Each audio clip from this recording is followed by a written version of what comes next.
Good morning, everybody. Some of you might be coming over from my premiere for my video collaboration for hashtag Homesteading 101. I hope you are able to pop in.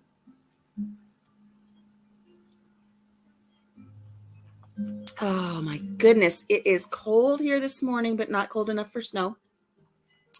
It is raining this morning and the wind is blowing and my wind chimes are going absolutely crazy. All of the dogs are hunkered down. All of the chickens and turkeys are very, very displeased with this weather. They're not happy out there. I checked on them a little while ago. Oh, look, Nightbot chimed in. And then there's Laura from Homestog Hedgehog. Homestog. Oh my gosh, I am so tired. I was up till 2 a.m. making those silly thumbnails. Good morning, Chacha. Good morning, Laura. Good morning. Now, I just saw, and I'm going to have to grab my glasses on occasion, Black's Tropical Homestead. I saw your names. I didn't write them down in time. Black is your last name, and I missed the first names, but welcome. Welcome to the coffee chat. Good morning, Casey. Good morning. I'm guessing it's going to be Chris. AZ Highland Homestead. I can't remember your name either. It's going to be one of those mornings, people. It is going to be one of those mornings where I'm just going to be throwing names out and hope they stick and hope I get them right. Sherry and Bobby. Sherry, and I'm going to remember Bobby because of one of my favorite movies. Okay. And then I'm going to try to remember Sherry. Oh, goodness. So it's cold, it's windy, it's rainy. My hubby let all the turkeys out this morning. I'm a bad chicken mama. I haven't even been out to throw them anything yet because it's just so windy. Like plants are blowing over. And I don't know, in the background, you might be able to hear my wind chimes every once in a while. Good morning, Rochelle. Always this early in the morning. I've been up for a couple hours now. Hubby brought our little dog. We have a little blind dog, Harley. I don't know, he's 15 or 16 years old now. I don't know. We've had him since 2012. So we've had him 9 years, and they said he was between 5 and 7 when we got him. And hubby brought him in this morning and plopped him in bed with me, and he was just trembling because there was so much thunder. We had a beautiful thunderstorm last night. I love thunderstorms. And you hear the thunder from far away, and it just comes rolling over the top of the farmhouse. I love it. But I stayed up late last night because I made some thumbnails. Oh, I have to tell you this. This is so funny. I made some thumbnails for a couple of videos and a couple of events coming up. And one of them was for my homesteading, my hashtag Homesteading 101 premiere that we just had. And I didn't wear my readers last night. I don't like how the readers reflect the screen. So I didn't wear my readers last night when I was doing all of this stuff. And I used I used something that was in my pictures that I already had.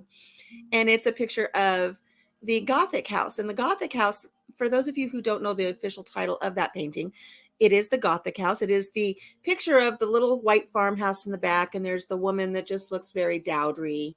And the man with the pitchfork. You know, everybody has seen that picture before. Well, it's called the Gothic house. And I just pulled up a picture out of my pictures, and I used that in Canva to go ahead and just create my thumbnail.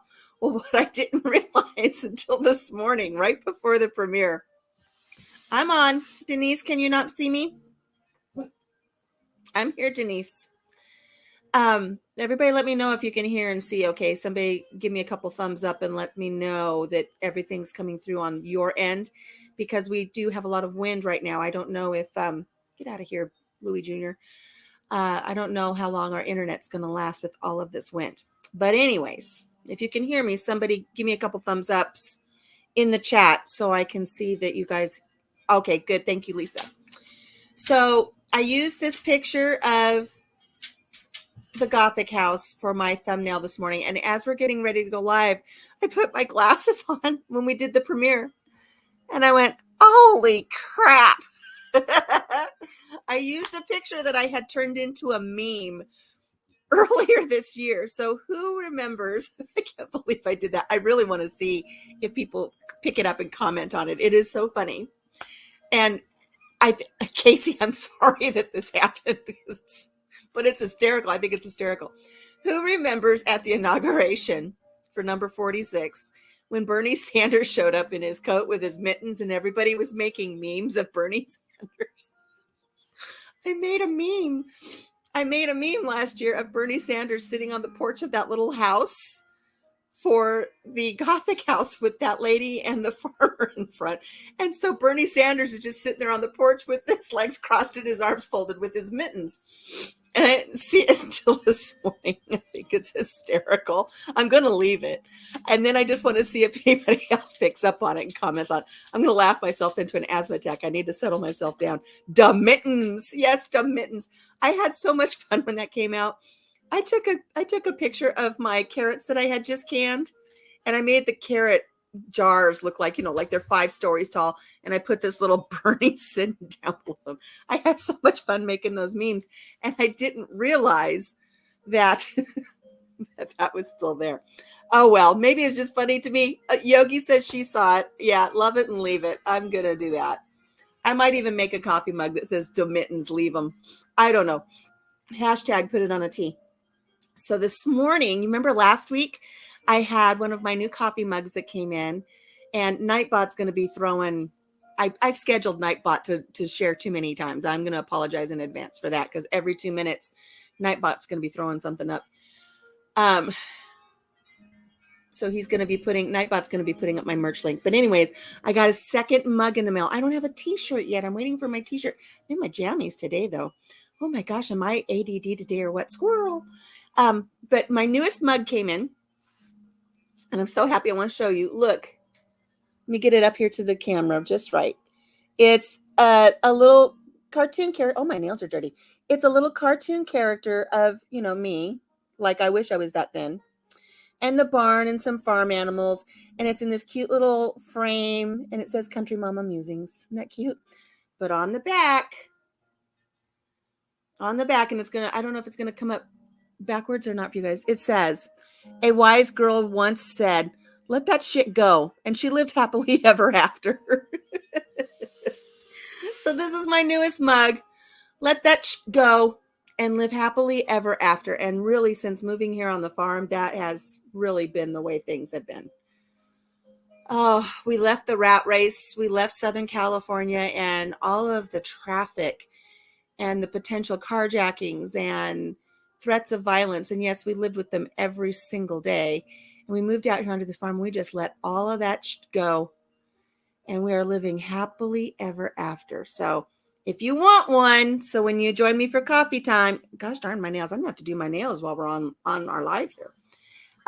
If you want cute little old me, see, look, you know where I got that picture of that little cartoon character pinup girl? I'll probably get in trouble for it later, but it's easier to ask for forgiveness than permission. Years ago, like in 2011, 2012, Facebook had one of those things where you could turn yourself into a cartoon, and you pick the style of body you want, then you add your clothes and your hair and your shoes. And I created this little pinup because back in 2012, I dressed pinup every day when I go to work and everything. I dressed pinup. I did the victory rolls and my Betty bangs, and I wore bright red lipstick and high heel shoes and polka dot dresses, and I did the whole spiel. And so I turned myself into this little cartoon pinup, and I pulled it out of Facebook the other day, and I asked my son, I said, can you do something with this? So he put it on that little farmscape and then added a little chicken and a pig and a cow, I think, in the front with the little bales of hay. And so I turned that into my coffee mug. So now you can see all the little components there. Let's get this close enough. You see my little cow, my little chicken. I think something's hiding back here. I think that's a lamb or something. I don't know. Maybe it's a pig. But that's how I viewed myself back in 2012 as a little pinup girl. So I'm just a former pinup girl on a ranch now. And I was a wise girl. And I once said, let that go. And I'm going to live happily ever after. Until I get a bug up my bonnet and get upset about something like I did the last 24 hours. Thank you, guys. I'm glad you think it's cute. If you want one, Nightbot tells you how to get it. Look, is that perfect timing or what? Right there. Nightbot says, get your own Country Mama Musings coffee mug here. And then it gives you a link. I think it's a link. I'm having so much trouble with links lately. I just can't seem to get it right. So that's my latest coffee mug, and I'm so happy with them. They are good quality. These are from Teespring. They're 11 ounces. They're much larger than I thought they were going to be, so I just love them. So I'm wearing my pajamas because my t-shirt didn't come in. I ordered a t-shirt too, so I could show you guys one of the t-shirts. It's one of those woman's slouchy, comfortable tees that hang off your shoulder. Casey over at Boots and Bounty showed me one of hers, and she said that they are very comfortable and they're slouchy. So I got one of those.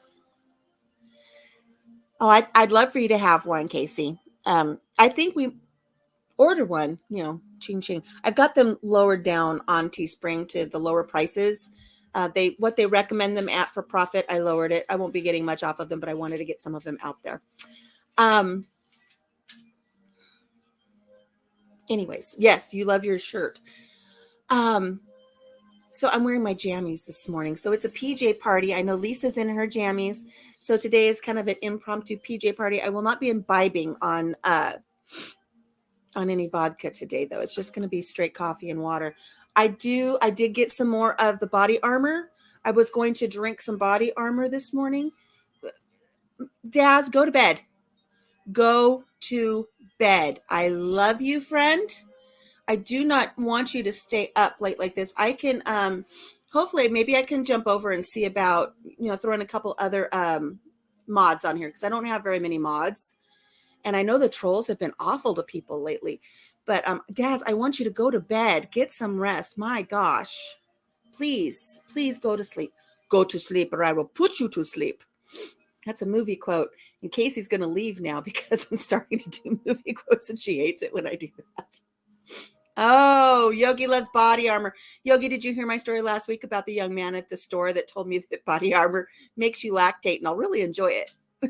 So I was going to have some this morning, and I thought, I don't want to lactate in my PJs in front of all of my friends on YouTube this morning. We might have some milk with that body armor. I'm going to have to make a lactating tea. I'm going to have to make a lactating mug. That's what I'm going to have to do. Yes, Yogi, last week I shared that we had gone to our farm store, and I had picked up a few body armors and put them in the cart. And when I walked over to where hubby was in the gun section, because he was picking up a pew-pew. Oh, see, it didn't matter that I said pew-pew because I already said the other word. Oh my gosh, I'm going to get in trouble. Gunite. That is a beautiful color. I love the color gunite. Can I do that? Did I save myself? Like when somebody says, and I say shiitake mushrooms are the best thing in the world. Or when somebody says, oh, damn, I'll say, oh, I've been to the Hoover Dam. It's wonderful. I love things like that. So I think maybe I've saved myself. Anyways, I had all of these body armors in the cart, and I walked up, and this young man said, oh, my girlfriend's been drinking those. You're going to love those. You're going to love those. They make you lactate. They help you with milk supply. And I looked at him, and I looked at my hubby, and I looked back at him, and I said, I'm far beyond wanting to lactate. I do not want to lactate. I don't know why he thinks Jim would be excited about lactating. But this guy was so excited about the fact that body armor helps you lactate.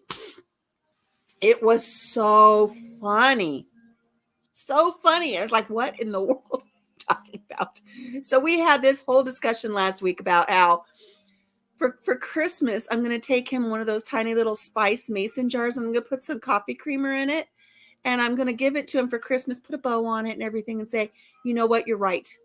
Thank you for the tip on that body armor. It does make you lactate, but I'm so old, I got nothing but powdered milk. Yes. Well, it's not so much that he has a fetish, Lisa. It's that he's young and he and his girlfriend are expecting their first baby. And she had been doing some research about things that would help her milk come in and help her lactate. She's all excited about it. And reportedly, this body armor, it's because it has coconut milk in it or coconut water, one of the two. And that helps. Reportedly, there are reports that women are saying that their milk production has gone up since they drink it because of the coconut water. 2 hours of conversation on this topic. It was so funny. And we were even talking last week about how I should get one of those cow Halloween suits that have the udder on it. and just go up and just squeeze him some fresh powdered milk out of it and give him the powdered milk. Oh my God, it was so hysterical. We had so much fun with that.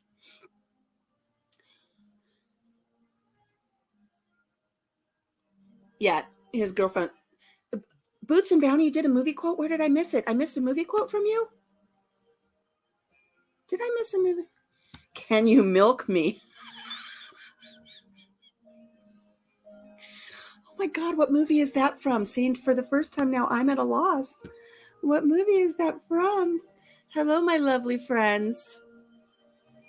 It's okay to listen while you're driving, Inka. I appreciate it. So, I went out shopping yesterday, and I wanted to share with you. I already warned Lisa. Mama's going to go on a little bit of a rant here this morning because of I was going to call her a negative Nancy. Oh, now I know what I'm going to call her. And apologies if this upsets anybody. Oh, is it Meet the Fuckers? Hello, Dink. I had posted a video yesterday about Augustin Farms shuttering, which I've seen enough information, and I am a customer of theirs. And so I had put this video yesterday about them suddenly shuttering, and there's more to it than people realize. And I had shared it on a homestead group on Facebook. And I had, Greta. I was calling her Nancy earlier, but I'm just going to call her Greta now. I had Greta chime in, and she says, you should watch all this fear mongering, you fearmonger. And like, what? I'm just telling you the facts. The company shuttered when a large Mormon food surplus for food security company suddenly shutters and says they're down for 90 days minimum. There's concern. When the Mormons shut down their food supply, there's a concern. And what I had not shared in that video, because I really wanted to be careful about what I said, they have a partner company that does all of their packaging. And between the two of them, they're both putting this message out, and it involved making a contract with Homeland Security. And then after they had posted that, then things kind of changed on the website and everything. I was going to call her Karen, but I have a friend named Karen, and really, I called her Nancy because she's a negative Nancy, accusing me of being a negative Nancy. And then I thought about her responses to some of the things that I posted, and I'm just going to call her Greta Thunberg Jr. I had posted that to let people know that this company that provides these freeze-dried foods that many of us like to make our meals in a jar from, they shuttered. And you need to make sure that over the next couple of months, you've got some food supplies, because we all have seen it on some of the interviews that are going around in our homestead community. Crazy Ed talking about the trucking strike and how things are going to get worse. He didn't mince words. He said, you guys need to pay attention. Things are going to get worse. There are problems in the trucking industry. There are problems in our shipping industry, and things are going to get worse. And so I took that knowledge, I took the knowledge of being a customer of Augustin Farms, and I just made this little video yesterday, just encouraging people. Make sure over the next couple of months you have a surplus. Go out and get an extra jar of peanut butter or two. Do these things. Well, this negative Nancy Greta chimed in. She will be freaking out. She chimed in, calling me a fearmonger. I need to stop pushing all of this fear and using these fearful words like concerned. Well, I am concerned. I am concerned. And Dinky, I mentioned you in that video because I shared with how when you guys moved in, the day you moved in, the moving truck slid into the ditch and all of you were holed up at your house for 5 days in an ice storm. And you didn't have much food because you were moving in. It's not like you've got a fully stocked fridge that you were working with. So, she told me, instead of all of these fearful words like concerned and red flag, I need to be pushing the positives, and we need to start talking about climate change and injecting the soil with CO2 so we have better gardens. And she went on and on and on. I thought, oh, she's just a little Greta. Greta, the ill-prepared. Hashtag put it on a T. So I've had a few people saying, you know what, they just ran out of food. They'll be back. No, they didn't run out of food. This is harvest season. They're not running out of food. They may be having some of their supplies hit if people are panic buying or stocking up. But no, Everything on their website's unavailable. They have completely shut down with a letter on the top saying they are not filling orders for 90 days until they get their resources pooled together and start back up again. Part of those resources is a company called Blue Chip Group, and they say in their thing, BCG, they can't get the metal to make the cans. They can't get the plastic to make the buckets. This is more than just running out of peas. This is bigger than that. And you can't tell me that in 90 days, they're miraculously just going to have all the metal that they need, because we're in short supply of things like that because they're not coming over. You think you're going to, that would be like a dealership saying, you know what, we're just going to close down for a month until we get some of those chips that are needed for all of the new vehicles. You think those chips are just going to miraculously show up from China with everything going on right now? No. Our car industry, our automotive industry is going to be in trouble. Climate change doesn't feed my family or animals. I also own pigs, so I'm contributing to climate change. LOL.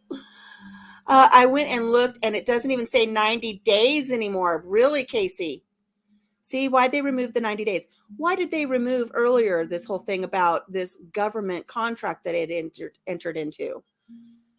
Something's going on. And like I said in the beginning of my video, when a Mormon company stops making food available, you need to pay attention. It's no longer available to the general public. Are they putting stashes aside for their own? Possibly. Are they in this contract with Homeland Security? Possibly. I had somebody put a comment on my video, or no, in the actual homesteading page saying, you know what? Government's going to buy it all up and stockpile it. And then when you're hungry, they're going to make a deal with you to get some food. It's going to be, get the pokey pokey. Give us your pew-pews and we'll give you some food. It's possible. It's possible. Have we not learned from history? Have we not learned from history, and do we not see where our country is heading? You know, hashtag Venezuela and Argentina. That's right. He who controls the food controls the people. So I'm not fear-mongering. If you watch the video, I say that I don't want to instill fear. I do not want to instill panic buying, but I do want to encourage you, all of you. I don't care how prepared you are, and you've got wonderfully stocked pantries and all these other things. It does not hurt to go out and just get a little bit more. Yesterday, I picked up peanut butter. And like I said in my video, at one time, I think I had 14 jars of peanut butter or something.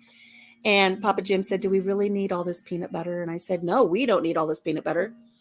But we have 4 grandchildren that live right here. And if they get low on food and those babies need protein, we've got peanut butter to give those babies. So yesterday I picked up more peanut butter. I'm a vegetarian. You know, you all know I don't eat meat, but I bought an entire flat of Vienna sausages. It's not going to take up much space in my pantry.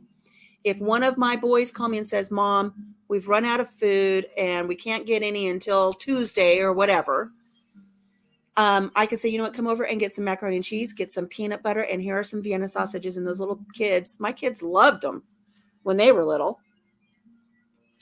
I have ordered the Harvest, is it Harvest Gold or Harvest?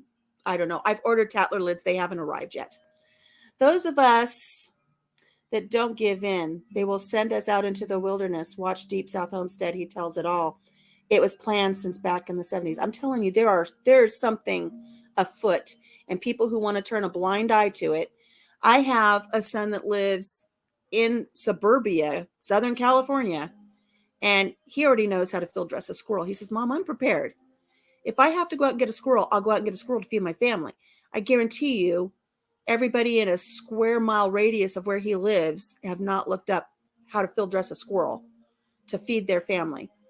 So, yeah, I ordered my Tatler lids. I don't have them in yet. We're going to have to look into that. I'll live as a wild mom if I have to, as long as I can have a cot, because this mama doesn't want to sleep on the ground. Anyways, so I got a little bit, my feathers, this mama's feathers got ruffled for being called a fearmonger. Not spreading fear, but it's concerning. That's a terrible term to use. It's fear-mongering that I'm concerning. I'm concerned, people. I'm concerned. I am concerned. And I've had, some people say, And this is wonderful. We've been rotating at our pantry. We've got surplus. That's fine. You need to think ahead. I don't know. This is just my opinion. I don't know where things are going, but I've seen enough in the last year that has me concerned. Oh, hashtag fearmonger. But I know some people that just, they've got 5 cans of this or 2 cans of that, and it's not going to be enough. Not going to be enough. And I had a friend write me the other day, and she says, I don't have place to store food. Yeah, you do. Go get a case of, pinto beans or something and slide them under your bed. There's room under your bed for a bunch of food. And those little Vienna sausages, they don't take up much room, and you can stack jars of peanut butter. And so I went through the store yesterday, and I actually took the flats. They had some of the supplies still in the little flat boxes, and I took those flats and I put my food in it, and I had it all stacked up in the cart. But in this little town where we live, one of the things I wanted to stock up on yesterday was evaporated milk. I have milk powder, not powdered milk. There is a difference. I have milk powder. I've got plenty of it from one of those companies that you order that they have this food security thing. I ordered quite a bit of it, and I've got Nido. But I want evaporated milk, and our store didn't have it. I mean, there's just this void where there's no evaporated milk. And I asked the manager, I said, do you have any evaporated milk in the back? She goes, no, I'm sorry. She says, you know what? We haven't been able to get evaporated milk in a good quantity for several months now. I drank my coffee and I got the hiccups. She said, we are lucky if we get one case of 24 cans a month. That's all they're getting of evaporated milk. And she goes, and it flies right off the shelves. She says it's going to be a bad baking season, baking season, that's sweetened condensed milk. They had plenty of that. But the evaporated milk, get away from here, Louie. That was gone. So I went to another store, and I did find one flat of evaporated milk. They had fat-free evaporated milk. I left that for somebody else. I got the evaporated milk. But what I thought was so funny was 3 of the cans were dented. They were slightly dented. They weren't terribly dented, but I thought, well, I want the complete case. So I asked the manager. I said, these are dented. Can I get a discount on them? And he just kind of looked at me funny. He says, a what? I said, can you mark these cans down? They're dented. He goes, I've never heard of that. It's like, really? You don't discount your damaged goods? You've never heard of that? I mean, I know they have a discount shelf back in the back there for things that are on clearance. You can't mark down. And he's got the can. He's got the can in his hand, and he's looking at it like this, and he's feeling. I said, there's dents right here. And I'll use those first. I said, but there's dents right here. This has been compromised. He says, well, I've never heard of that before. I said, well, it's pretty common practice. He goes, well, okay. And I said, well, should I just tell them at the register that you said to take something off? He goes, no, I'll walk you up. Because I guess I'll take 10 cents off a can. Okay. 2%, 3% discount, whatever it was. I don't know. And he walks up, and I put the 3 cans on the counter, and the cashier says, he says, the cashier goes, take 30 cents off. I don't know, she's got a problem because they're dented. So she walked away, and she goes, 30 cents total or 30 cents on each can? And I went, I don't know. So she took 30 cents off of each can. Was he 12? He was older than me. I don't know what his problem was. Living it is biblical to prep. All in the Old Testament, where God tells his people to store up on their storehouses because there will be famine. Yeah, I know. And hey, Boots and Bounty, people drop it just to get it discounted. What movie is that from? Still trying to restock after Mr. Handsome was unemployed for 3 months. We've had to live off our pantry during those months. And aren't you glad you had the pantry stocked? If you would not have had anything other than just your usual working pantry as opposed to a long-term pantry, you would have had issues during those months. I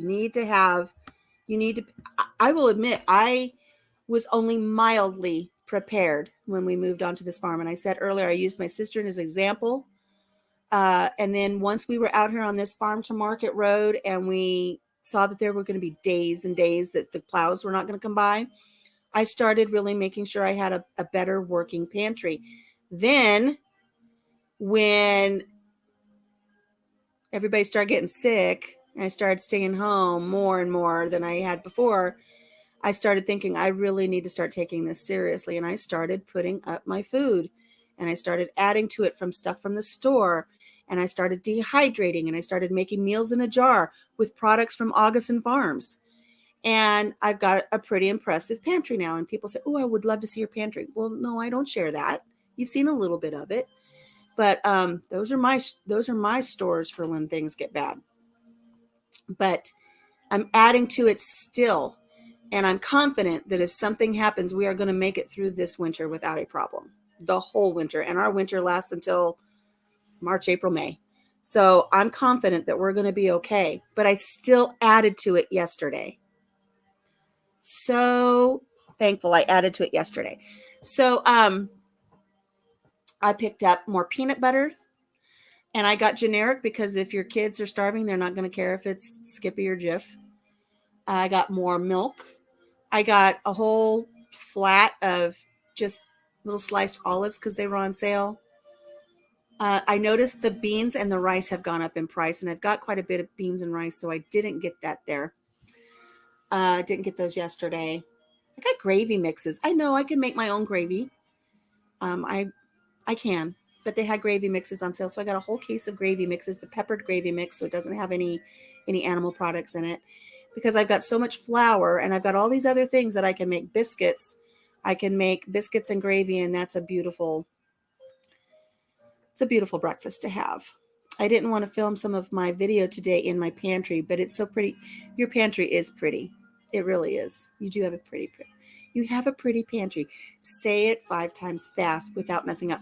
I was watching a video the other day and somebody was trying to do a tongue twister. And they would not do the tongue twister because they knew they were going to mess it up and they were going to say something they shouldn't say. Don't, Casey, because the crazy Greta's of the world will storm your house. Yeah, don't share what you've got stored. But Casey does have a beautiful pantry, and I'm sure it's not everything she's got. She's well prepared. She's well prepared. E3 Farmstead, Chris says they want to have a bigger pantry. You know what I did? I took what used to be a bedroom downstairs. It's just adjacent to the kitchen. That entire thing is my pantry and laundry room now. So we used to have a queen size bed in there and a dresser. And right now it's just got the washer and the dryer and several racks. And it's got 2 little closet. And I'm putting stuff on the floor now. But don't overlook right now, guys. Do not overlook getting some stores of flour. Pop them in your freezer to kill off any little eggs or bugs, and then get them in a 5-gallon bucket. You don't have to have the gamma lids, but put them in a 5-gallon bucket in bags. Throw a couple of bay leaves in there and have your flour put up. I do have a video about how I put all of my flour in bundles so they're easy to just grab and bake a loaf of bread. Your rice. Get your rice, get it into a 5-gallon bucket, throw in a couple of bay leaves. The bay leaves keep insects away. They keep the little rodents. Nobody likes them.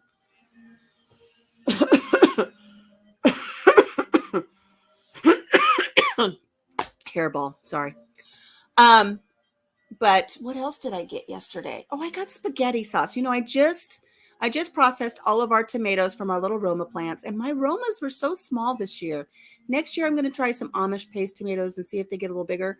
Our little Romas, our Romas were like this big, and hubby brought home some Romas yesterday or the day before that one of the coworkers had sent home, and they had Romas like this. It's like, I don't know what happened to my Romas this year. They're so little. So I want to try some Amish paste. I think Wicked Awesome Gardener, she had some paste tomatoes that were beautiful. Hashtag Fearmonger. As far as freeze dried, we really did enjoy Augustin Farms. We get some of our stuff from, oh goodness, I can't think of the name of it. There are 2 other companies we use.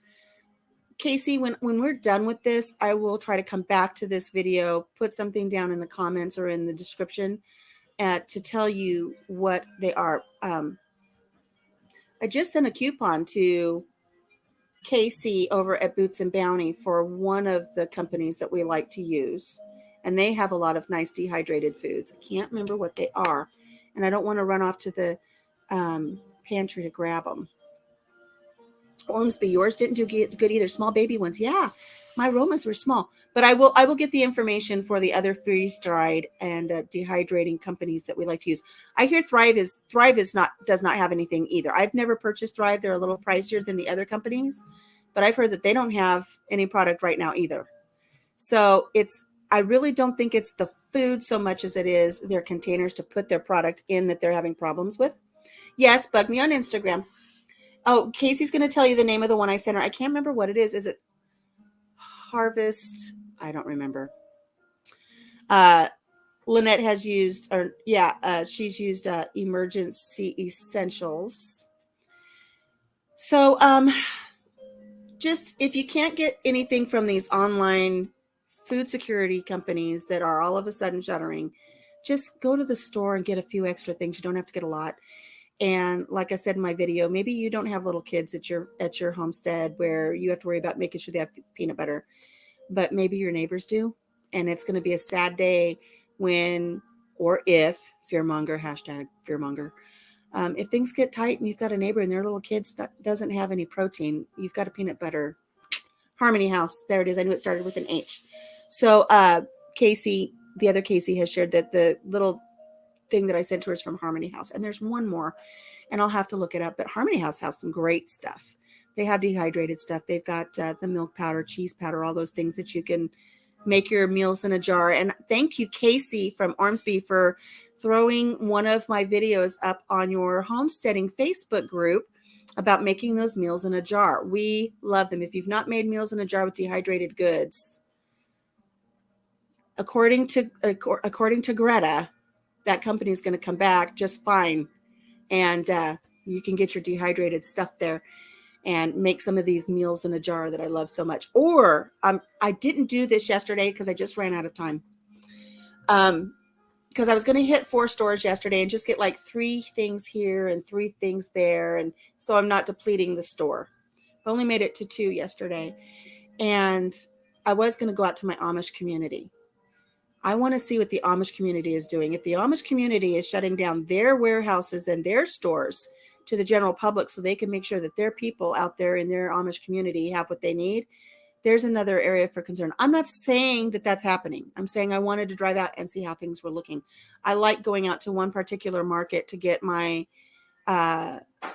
herbs and my spices and some of my dehydrated stuff, and I stockpile that in my pantry. My hair looks nice today. Thank you, Gail. I really need to get it colored again, but I've been getting a lot of compliments on this color. It's like rose gold. All of the pink has washed out, and it's just kind of got this rose gold color to it.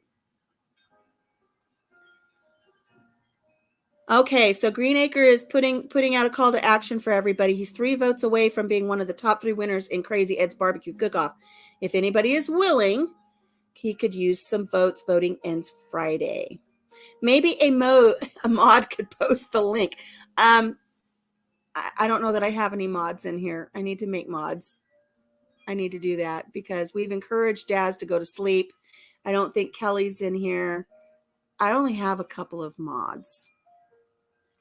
So I want to do a really quick little mail call. Look what came in the mail. La, la, la. It's got a happy face and everything. Did anybody catch my interview with Gail this week? That was fun. We were on the interview for over 2 hours. You know me, you can't shut me up.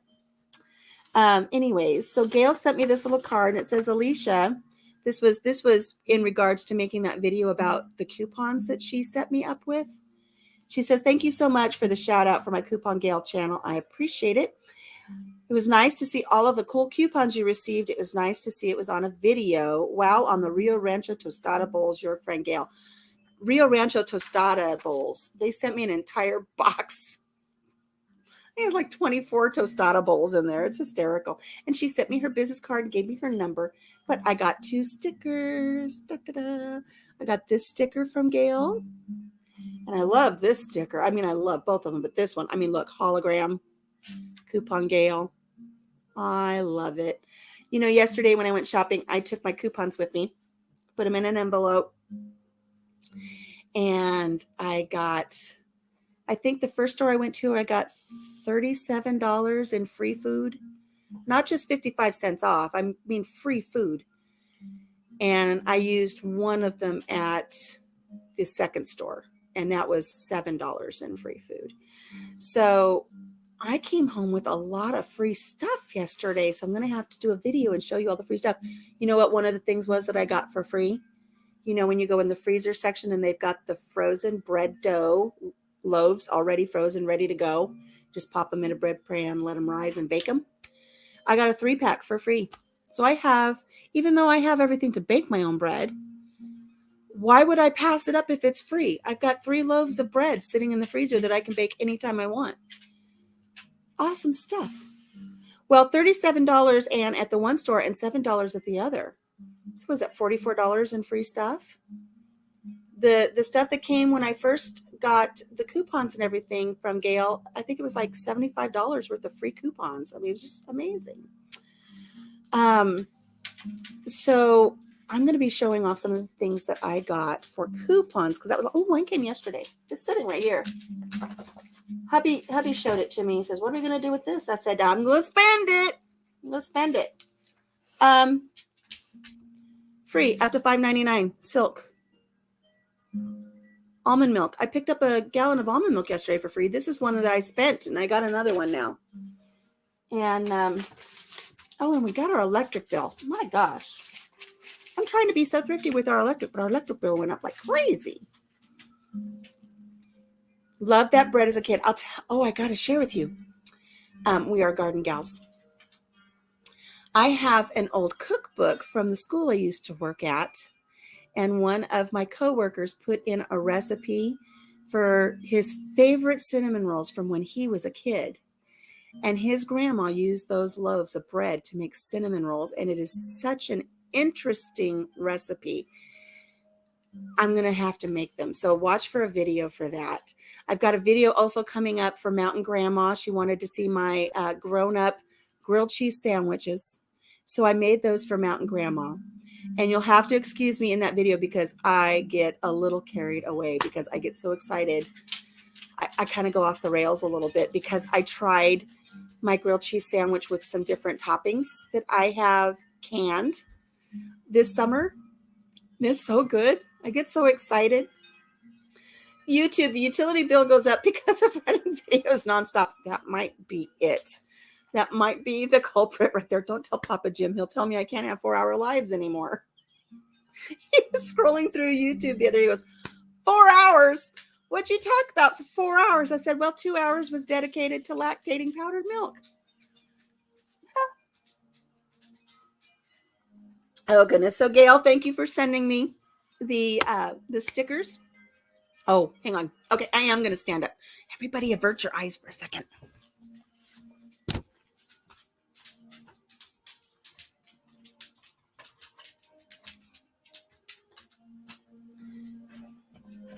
Okay, so I'm going to attribute this to just making rookie mistakes. Oh, honey, what do you want, sweetie? I got my puppy. Oh, ow. Oh, get away. Okay, I love you, but back off. I have sticker envy. I'm suffering from sticker envy now, guys, because I pulled the trigger. I bought some stickers. I thought, they'll be big enough because I looked at the bigger size. It's all about size, right? I'm a size queen. I'm going to admit it here. Because I looked over at, Yogi's, and Yogi has 3-inch stickers. And I think the ones that just came in are 3-inch stickers. And so I looked at getting 3-inch stickers, but they were pricey. And I was feeling guilty because I don't bring in an income. I bring in a little income. I have a little bit of retirement from the state of California, and it covers the utilities. But I don't bring in an active income until I start selling mugs that have the word on them. So Papa Jim says, you go ahead, you order some business cards, order some stickers. And I wanted to get magnets, but that company lied to me and said they didn't have magnets, whatever. But I got my stickers in, and they're little, but they're cute. Look, let me get acclimated to the camera here. Look, Country Mama Musings. Look at that. There's 2 hot chicks. Who wouldn't want 2 hot chicks on their sticker window? So I'll be sending some stickers out Yeah, everybody gets what they can afford. He said next time.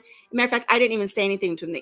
They came in the mail, and I showed Papa Jim. He goes, "Oh, that's nice. That's nice." He goes, "How big are Yogi Hollows stickers?" I said, "Well, hers are 3 inches, and these are 2." He goes, "Yeah, next time you're going to get the 3." And I said, "Well, I felt guilty." He goes, "No, you'll get the bigger ones next time." So I didn't even have to say anything to him. He's like, "Get the big ones." I told Logan last night. Oh, it jumped on me. Oh, I have ground deer meat out. What do you want for supper? He says grilled cheese. Yay, Logan. Grilled cheese. They're perfect. Thank you. Inca says baking body butters and roll-on perfumes. No harsh chemicals. Trying to sell them. Bring you I have done things to bring in a little income. I do sell my crochet items. I sell my beeswax wraps. I used to sell soap. I used to make my own soap and sell soap. That went over pretty well for quite a while. But the soap sold really good if I did things like little craft fairs that would pop up in the area. But we haven't had a craft fair in almost 2 years now because of things in our area. But I sell things like that. But you know what? I'm going to be doing a giveaway for our 1 year anniversary and hitting the 500 subscriber mark. And a lot of my crocheted items and homemade items are going to go out to all of my loves here. So yes, now I will get in on the farm sticker swap. I was invited to the farm sticker swap and I said, but I don't have stickers. But when I get them, I'm going to start. Okay, Cha-Cha love you. Thank you for showing up. Welcome, Southern Roots. And just so that everybody knows who's in here, if I don't reply to you or if I don't see something you say in the chat, just know it jumps. It just goes by and I'm talking and I miss a lot of what's happening. I was going to do the magnets. I really wanted to do magnets. I really did. And I don't know why when I ordered from Vistaprint, I could not find magnets and I chatted. No, we don't have magnets. It's like, yeah, you do. Don't lie to me. Don't get me started. Don't ruffle my feathers. Oh, next time, magnets. I will do magnets. They wouldn't let me do it since I didn't have stickers. Well, I was ordering stickers. Maybe next time they'll let me do it. I don't know. But so I have stickers. I have my little business cards. I didn't have my business cards with me last night. I should have. I've got to start carrying them now that they're here. We met a lovely couple at dinner last night. Papa took me out for some Chinese last night. And you think I talk? You think that I am like the social butterfly? We're just sitting there, and this lady at the next table, she goes, I heard you say that you live on a farm. And she just started chatting us up. And they ordered these Chinese donuts that are rolled in sugar, and it came with like 8 donuts. She says, we can't eat all these donuts. She got an extra plate, and she sent us over donuts. And she's chit-chatting. She goes, I love that you live on a farm, and we're leaving Wisconsin, and we're moving to Arizona. And she just went on and on and on and on. And I didn't have a card to give her to say, watch me on YouTube. So she wrote it down on a napkin. Whether she joins us or not, I don't know, but it was fun. So,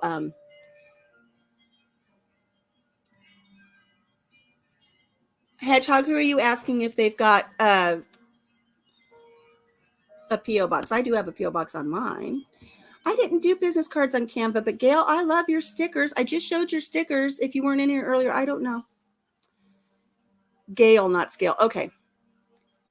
Do you have a P.O. box Gail on your page? Okay, Hedgehog wants to know. I think it's going to be, oh my gosh, we should do a hashtag. We should do a hashtag merch 101. Where to get your stickers, where to get your business cards, where to get your magnets, where to get your shirts. If anybody comes up with it, remember it was my idea first. I want a little credit. I might put that together myself. We'll see. Hey, speaking of things coming together, I do have a couple little stories written down that I wanted to remind you guys of, but I do want to tell you, if you watched the other night when Gail interviewed me on her Gail Southern Living channel, we had a great time. We were on there forever. She asked me if I had any questions for her, and I was so excited to say, yes, I do. I'm very prepared. Hold that thought. My little dog that's blind is barking. He's on the bed, and if he jumps, he'll break a leg. Talk amongst yourselves and remind me what I was going to tell you about. It's about me interviewing Gail on her thing. Hang on, right back.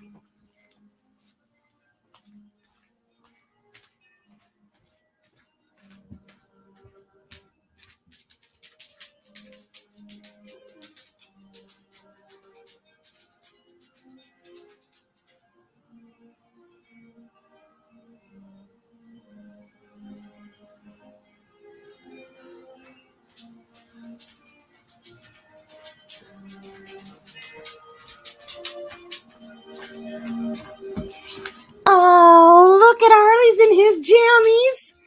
Oh, it's okay. See, look, here's Harley. You can see that he's blind. Oh, my baby. He went to the groomers. He got all fixed up. He looks pretty and he smells pretty. Got his nails done. Hello, my love. Good morning. He's so old. Let me tell you about Harley. My son and all my grandbabies had moved away to Iowa when we still lived in California. And I was majorly depressed. We were supposed to meet up with him the day that they were going to leave California and pull up their stakes and head off to Iowa. But some sketchy things had happened where they were staying that night, and they just said, you know what, we're just going to get on the road. We got to get out of here. And I didn't get to say goodbye to them officially, as they drove away, and I cried. And I was so depressed. And so hubby said, let's go into town. And so we went into town and we drove by PetSmart, and PetSmart was having one of their little adoption things going on. And I thought, you know what? I think a puppy's going to make me feel better. So they had all these puppies, and I was drawn to this little guy. His name was originally Kobe. Try not to bring it up. And I changed his name. Okay. He's whining. I'm going to let him down. He's a little uncomfortable. Say goodbye. Bye, everybody. So I saw this little dog in a cage. Come here. And I was instantly drawn to him. His name was Kobe. And his story was that, oh, my nose itches now. I got a hair at my nose. Harley sharing himself with me. Come here, Charlotte. You went to the groomer too. Not you. You didn't go to the groomer. Come here. Charlotte wants in on the action. Charlotte went to the groomer too. Hello, Charlotte. Say good morning to everybody. Only one tongue allowed in my mouth at a time, and it's mine. No. Anyways, so Harley. Harley had been dropped off at a high kill shelter in the middle of the night. Somebody just dumped him off with a piece of paper that said, my name is Kobe. That's all it was. He was an intact male. They said around 5 to 7 years old. And he was just dropped off at this kill shelter in the middle of the night. And this rescue company, or this rescue 301c down in Southern California, they rescued him. They got him from that high kill shelter. They neutered him, got a chip put in him, got him all of his shots, got him cleaned up and groomed. And they brought him to this little event where they were doing adoptions.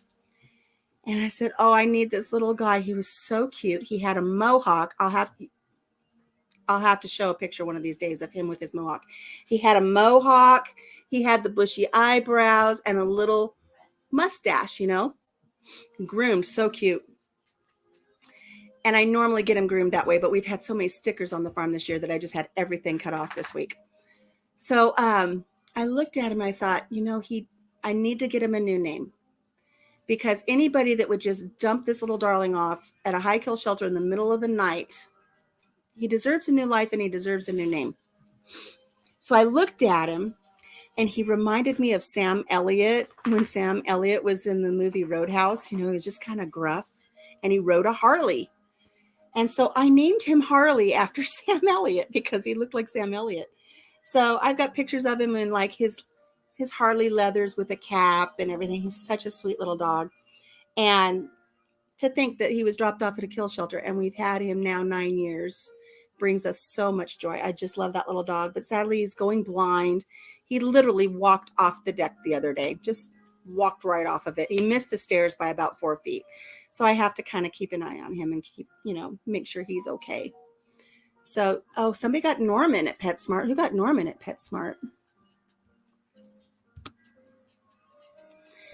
Laura got Norman at PetSmart. Hey, Marino's Mysteries. Oh, let me get back. Okay, so I told the story about Harley. I was at the interview with Gail, and she asked if I had questions for her, and I did a rapid fire session with her because it's something I've been thinking about for, I don't know, a week now. Hubby and I have been talking about, we've been throwing names back and forth. What should I call it? When we do interviews, we kind of know people want to know about our homestead. We're all in that community. We have all of these questions about the homestead. And I thought, I love that everybody's doing interviews. I want to do interviews, but it's going to be the same questions that everybody else is already asking. Hello, Charlotte. Yes, you went to the groomer too. You're beautiful. So I thought I need to do something different. And I thought I want to do rapid fire. I'd seen it several years ago, I think on an Ellen episode or something. And I thought I want to do rapid fire. So that's what I'm going to do. I've been discussing it with hubby. We tossed a few names around. My nose ring is coming out. But I was talking with Lisa the other day in a chat, and I said, man, I need to come up with a name. And we threw a few names around and stuff. And I said, the thing about these interviews is they're going to be quick. They're only going to be about 10 minutes. They're not going to be an hour-long interview or a 2-hour-long interview. They're going to be quick. We're going to pop on, and it's rapid fire, and then the interview is done. And if people want to hang around and chat a little bit longer, or we can open it up to opening the forum up for people to come up on the screen, we'll do that too. But I just want it to be quick. There it is. Country Mama Quickies. So Gail was an unwitting participant in my first unofficial Country Mama Quickie. She was my first. Gail, don't you feel good? But Lisa is my first official. We've got it scheduled for the first ever scheduled live of Country Mama Quickies. So if you would like to be in a Country Mama Quickies interview, again, they're only 10 minutes. They're going to be held a little later at night when people don't have their lives going anymore. We're going to do them on Monday nights, 9:30. If you're in another live, you could certainly just pop over for this quickie rapid fire interview with Country Mama Quickies. And then you can go back over. And I would love it when people do that if they'd say, hey, let's go do a love train on Country Mama's Quickie. Yes, all of the innuendos are there. Let's pull a train. Let's do Country Mama Quickies. So if you would like to do a Country Mama's Quickies and you'd like to be put on the calendar for that, again, it'll be Mondays, 9:30 in the evening. Hit me up in an email. I will get you on the calendar and we'll just do a little rapid fire. And so for instance, if you'd love to do that, Blacks, hit me up on an email on my YouTube, on my about. I've got an email in there. Otherwise I'll forget. I like the concept for Country Mama Quickies. I'd love to participate sometime. Hey guys, look at you all lining up. Ormsby Farms. Casey wants a quickie with Country Mama. Isn't it fun? Oh my God, I love it. Country Mama Quickies. That's it. The innuendos are there. They are real. And so, but like I said, I'd love to have a little love train. I want a love train in the middle of my quickie. Hey, maybe one night we'll do 2 guests and we'll have a 3-way. Yes, I said it. Yogi likes spontaneous quickies, but she likes the scheduled one too. That'll do. So as a for instance, when I was on with Gail the other day and she asked if I had a question, I said, yes, here we go, rapid fire. And they're simple questions and they don't necessarily have to do with homesteading. So the first question I asked her was stripes or polka dots? And you have to answer. I believe she said polka dots. It's like, why? Tell me why you like polka dots. And then we're just going to roll right into the next question. And it's not going to be, they're not security questions. It's not going to be like, oh, now she knows the street I lived on, the name of my first dog, my kindergarten teacher's name, the first car I drove. It's nothing like that. So it's going to be fun. It's going to be fun. Oh, somebody says, yes, soil sister. And that is Sherry. See, I remembered your name right now, Sherry. So we'll get rambling on there too. We'll get him with a little bit of Country Mama Quickies. We'll get some going. So the first one's been scheduled. It's already scheduled on StreamYard. You should be getting some notification if you are subscribed to my channel and you've hit the notification bell so you know when I'm doing stuff. So you can come over and watch the very first quickie with me and Lisa. And oh my gosh, there's even a picture of me and Lisa together on the little thumbnail. People are going to wonder, what in the world are you looking at?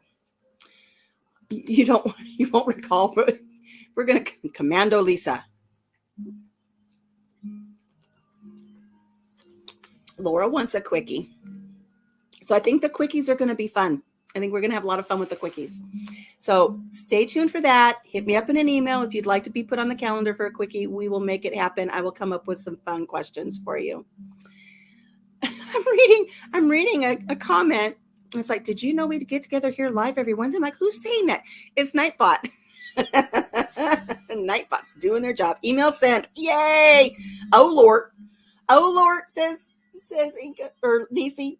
I know. Oh Lord, help me. Got some crazy stuff. So one of the stories I wanted to share with you that I have written down on my notebook here.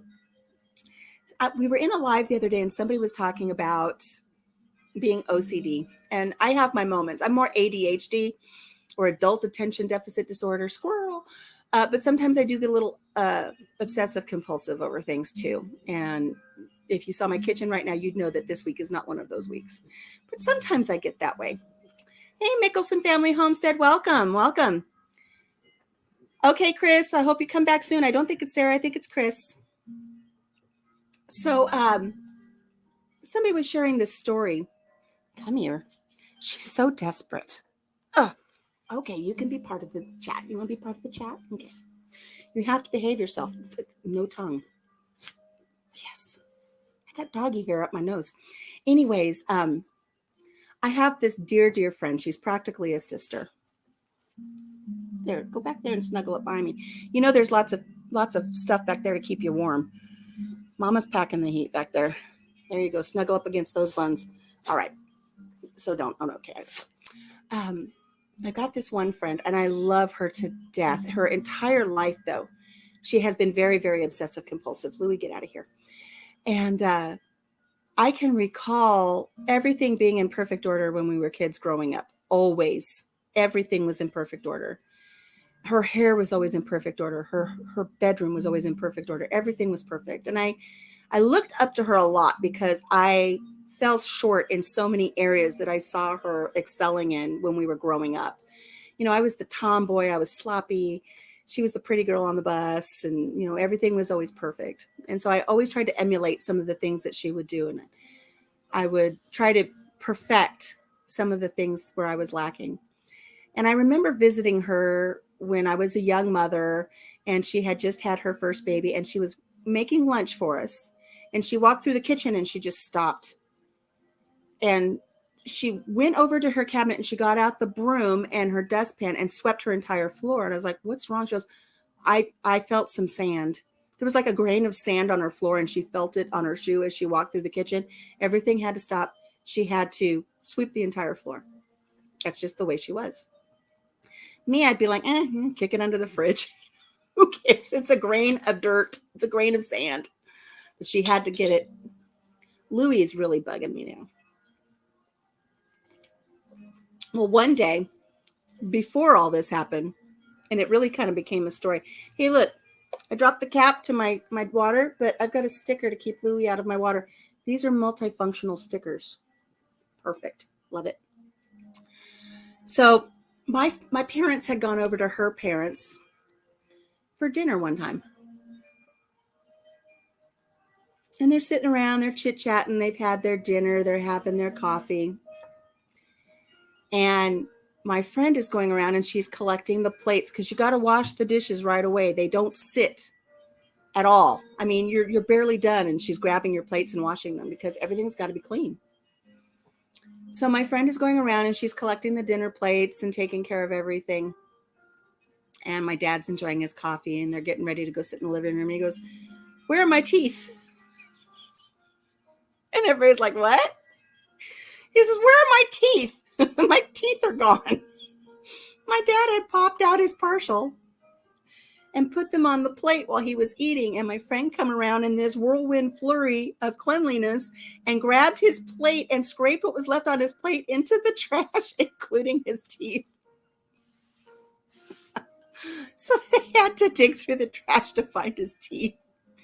And she never lived that down. My dad would always tease her. And she got a lot of teasing about just because she's so OCD, she literally threw my dad's teeth away. So that is the epitome of being OCD right there, when you're just in such a cleaning mode that you don't even notice when you throw away some little old man's dentures. It was so funny. So Yogi reports, oh, Green Acre says, kick it under the fridge. That sums me to a T. In my kitchen, I hate to see what's all under there, right? You know, there's a whole dust bunny colony under there. Yogi says it's 30 degrees, windy, icy, and snow. We had rain, sleet, and snow since 6 a.m. yesterday. The interstate is closed from Rapid City to Wyoming. Inca says she used to have OCD really bad. But I still have OCD tendencies, not as bad as before. Thank you, Lord, because, honey, I couldn't stand myself. Oh, I have my moments. Like right now, like I said, you wouldn't know right now by my kitchen, because my kitchen needs a major overhaul as far as just going through everything after the summer and all the things I've done in there. And I've rearranged some furniture and did some things in there. But I have the ADD part so bad that I can't just go into my kitchen and say, okay, I'm just going to completely from one side to the other, just clean my kitchen and do it. I can't do that. So I've got my iPad and I've got one of those little spinning wheels, the spinning wheel of doom that I love to have. And I put every mediocre little task on there. Every one. I must have 60 things on there that I need to do in my kitchen. And I spin that wheel and I do the task. And then I sit and I come and I check to see if anybody's calling me a fearmonger. Then I go back, I spin the wheel and I do the next task. And when I'm talking just these menial little tasks that I normally don't get to, one of them was like, clean the trash bin. So I took out the trash. I've got one of those little cabinet drawers that pull out and it looks like a cabinet door, but it's really your trash bin. I took the trash can out. I cleaned all that in there with some nice stuff. Took the bin outside, hosed it all down, put a fresh bag in. It's something I probably do twice a year. It's done now, but I wouldn't have taken the time to do it otherwise. Another thing I did was I've got my refrigerator broken down into no less than probably 8 or 10 tasks. And I'll spin that wheel and say, clean out the vegetable bin drawer on the east side of your refrigerator. So I'll go in there and just take that one drawer, clean it all up, make sure everything's good. If there was anything that was expired or anything that needed to go to the chickens, I took care of it. And I took note of everything in that drawer. And then I came back over to my computer and I wrote every single company of the food that I had in that drawer, letting them know how much I like their food. And hopefully they'll send me some coupons. So that was kind of fun. Hey, Joe, Garden State Gardener. And yes, Grant, the new little pig over at Lisa's, is absolutely adorable. Just absolutely adorable. So that was one of the stories I had to share, was about my OCD friend throwing away my father's teeth. I wonder where those teeth are now. I wonder where my dad's teeth are. Do you guys know when someone passes away and they get cremated, what do they do with the teeth? Do they give the teeth? Like, can you ask for them as a family member? Did my sister ask for Marilee, are you still in here, Dinky? If my sister Dinky's still in here, I want to know, does she have my dad's teeth, or did they just put them in when he was cremated and do they melt? Do they break down? Do the dentures break down when you're cremated? Or if we open up his box, are there just going to be teeth in there? Yeah, I'm officially hooked. I'm hooked on couponing. There's no shame in my game. So I've got these little notes here, right here at the top. Candy throws away my dad's teeth. So funny. Okay. So I've got another little story that I wanted to share, because we've been talking in some circles. We've been talking about my friend trashed hers. So when she passed 108, they were at the dump. Oh, they were Lone Ranger teeth. Do you know why, Sherry, I call them Lone Ranger teeth? Because they were taken to the dump, to the dump, to the dump, dump, dump, to the dump, to the dump, to the dump, dump, dump, to the dump, to the dump, to the dump, dump, dump, to the dump, to the dump, dump, dump. Okay, enough of that. We've been talking about retirement. We've got a new friend in our circle, Robert, over with his weekend RV. And so we've been talking a little bit about some RV stuff, some retiring stuff, when families retire, when, somebody retires, a married couple, and they get an RV and they travel the country and all this other stuff. Well, we had a really nice trailer. We had joined one of these little resorts down there in California, up in the mountains, and we would take our kids and our granddaughter camping with us. And the very first time we went camping in our new trailer up at this resort, and it really was a neat resort. We had so much fun there. And I'm not talking like, bougie resort. This is like in the mountains with just pine trees, a fire ring, and a picnic table. And then you just meet the people around you and have a lot of fun. Thank you for that, Mr. Marinos. I honestly don't know. I didn't know what they did with the teeth. Anyways, we had our first trailer. We had this cute little spot. And we were camping there with our two youngest sons and our, I think I was expecting our first granddaughter at that time. Really, you want to go out in the storm? The wind is blowing and it's raining, and now you want to go outside?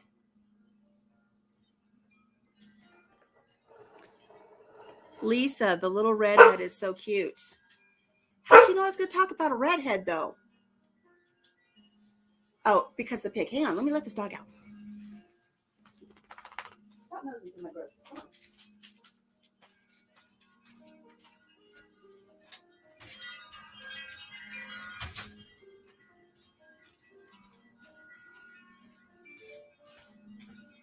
Woo! Oh my gosh, you know what, guys? That was one of those things where you open the door and like you have to shove the door closed because the wind is blowing so bad. You can't even close the door. So, Charlotte, jump back up here and get behind my hot cross buns. Come on. Anyways, so we're parked with our trailer and we're, learning everything about living in an RV for a week at a time and having all this fun. And we meet the people next to us and they've got this big, shiny Class A motorhome. They spend a lot of money on it. And there's this old man and his wife, and she's, she's petite, and she's probably 20 years younger than him. And she's got her hair fixed up all cute, and it's red. We start talking to them. He says, yeah. He says, we sure are enjoying being full-timers in our RV. We're traveling the country. We're seeing all kinds of neat things. And, I just kind of planned for it. When I was working and I'd talk to my wife and we'd always say, hey, when I retire, why don't we get us a nice RV and we'll travel the country and we'll see all the sights. And show of hands, who hasn't discussed that with their partner, their wife or their husband or their significant other? Gosh darn it, my nose is tickly. I have doggy hair issues. And we've talked about it. We had talked about, wouldn't it be nice to just get into a motorhome and just travel the United States and visit all 50 states and see all the neat things? So we're talking to this man. And he tells us about it. He did it. He goes, yeah, my wife and I, we talked about it for years and years and years. And here we are. He says, that's not my wife, though. He says, I retired and 2 months later, my wife died. So I got this redhead here. And I just went, oh, and I clutched my pearls. I was like, oh my God, what a tragic story. She birthed his children, raised his children, potty trained his children, cleaned up after him. She was the devoted housewife while he worked, and they both waited for him to retire, and he retires, and she kicks the bucket 2 months later. But he finds himself this little redhead here, and now he's doing all of those things with her. And you could see Papa Jim take like 2 steps to the left because he could see my foot tapping. He knew I was getting pissed because that just rubbed me the wrong way. And so we went back in our trial. I said, don't you ever. We've got all these plans, these things that we've talked about, these things we want to do. I want to go leaf peeping on the East Coast. I want to see Niagara Falls. I want to take my Amtrak trip. I want to do all these things. I said, don't you dare. If I die, don't you dare go get some younger little redhead and start taking her around the country and doing all the things I want to do. I'll haunt you. I will haunt you. I will shoot. I will haunt you down. And so we joke about it every once in a while. We'll be out in public or something. We'll be walking around. He'll see a redhead and he goes, there's a candidate. And it's like, I'll kick you in the shins. Don't you dare. Don't you dare. So we talk about this little redhead all the time. Brampton, let me know when you come to Niagara Falls. I will. Oh, it's such a, please don't take an Amtrak trip. Well, you guys know I did the one Amtrak trip and it was horrible, but I had 3 babies with me. But I do want to take I want to go to Winona, Minnesota. Minnesota, eh? Oop. That's for Green Acre right there. Oop. I want to go to Winona, Minnesota, And Minnesota, up there in Winona, Minnesota, that's where Winona, say that 5 times fast. I still haven't said my tongue twister, have I? I don't know if I dared try it today. Winona Ryder was born in Winona, Minnesota. That's how she got her name. But they have an Amtrak station there. I want to hop on an Amtrak and go to Chicago. Do not leave the depot in Chicago, because my husband says, are you crazy? I don't want to go to Chicago. We'll get killed. I said, I don't want to leave the depot. I just want to get off that train and then go right to the next train. And I want to take the train that goes through the Adirondacks and around during leaf peeping season, where you can see all of the beautiful trees. And then it ends up in Washington, D.C. And then we can go from Washington, D.C., again, not leaving the train station. We can go up to New York or up higher and then come down through Pennsylvania, through Philadelphia, and then come back to Chicago and come back. I want to do that. It'd probably, be a week or so that we would do that. You pronounce Winona differently here. How do you say it? It's Winona or Winona? Oh my gosh, got myself a little southern twang when I say that name now. It's Winona. I don't know. Anyways, I want to do that Amtrak trip. I also wanted to do the Amtrak trip, the northern route on the Empire to Washington and back, but that's the one that just derailed, and I don't do that. I won't do that now. But I mean, there's just things I want to do, and I want to do them with Papa Jim. I don't want Papa Jim to then do them without me, because those are our dreams. So he knows I get a little feisty when he starts talking about a little redhead. Winona, and I say Winona. Winona, Minnesota. Winona. I guess her name is Winona, isn't it? Winona Ryder? I don't know. Maybe it's Winona. I don't know. Here's my tongue twister. I'm going to challenge you guys to say this one to yourself. Extra points if somebody chimes in on the chat. You know what I'm going to do? You know what I should do? I will let you know that, Inka. I will. I should put the link up for people to come on now, because it's about that time. And I should do the tongue twister. And I should challenge 2 people who comes up to attempt the tongue twister with me. Show of hands. Who wants to come up? If you come onto the live, I'm going to share the link right now. If you come onto the live, you have to commit to at least attempting wholeheartedly, not half-assed. You have to participate in trying to say the tongue twister that I'm going to put out there. And then extra credit for anybody who knows what movie it's from. Okay, so I'm going to, do I hit invite or share? Oh, okay, copy to the clipboard. Here comes the link. Come on up, spend some time with me. But again, if you come up, my numbers just dropped. Everybody left the chat. Everybody left this live because they don't want to do a tongue twister. Be brave. Come up, do the tongue twister with me, and I think it will be fun. So I'm going to wait for 2 people to come on. Oh, look at the numbers just keep dropping. They're like, nope, I'm out of here. Not going to do it. All right.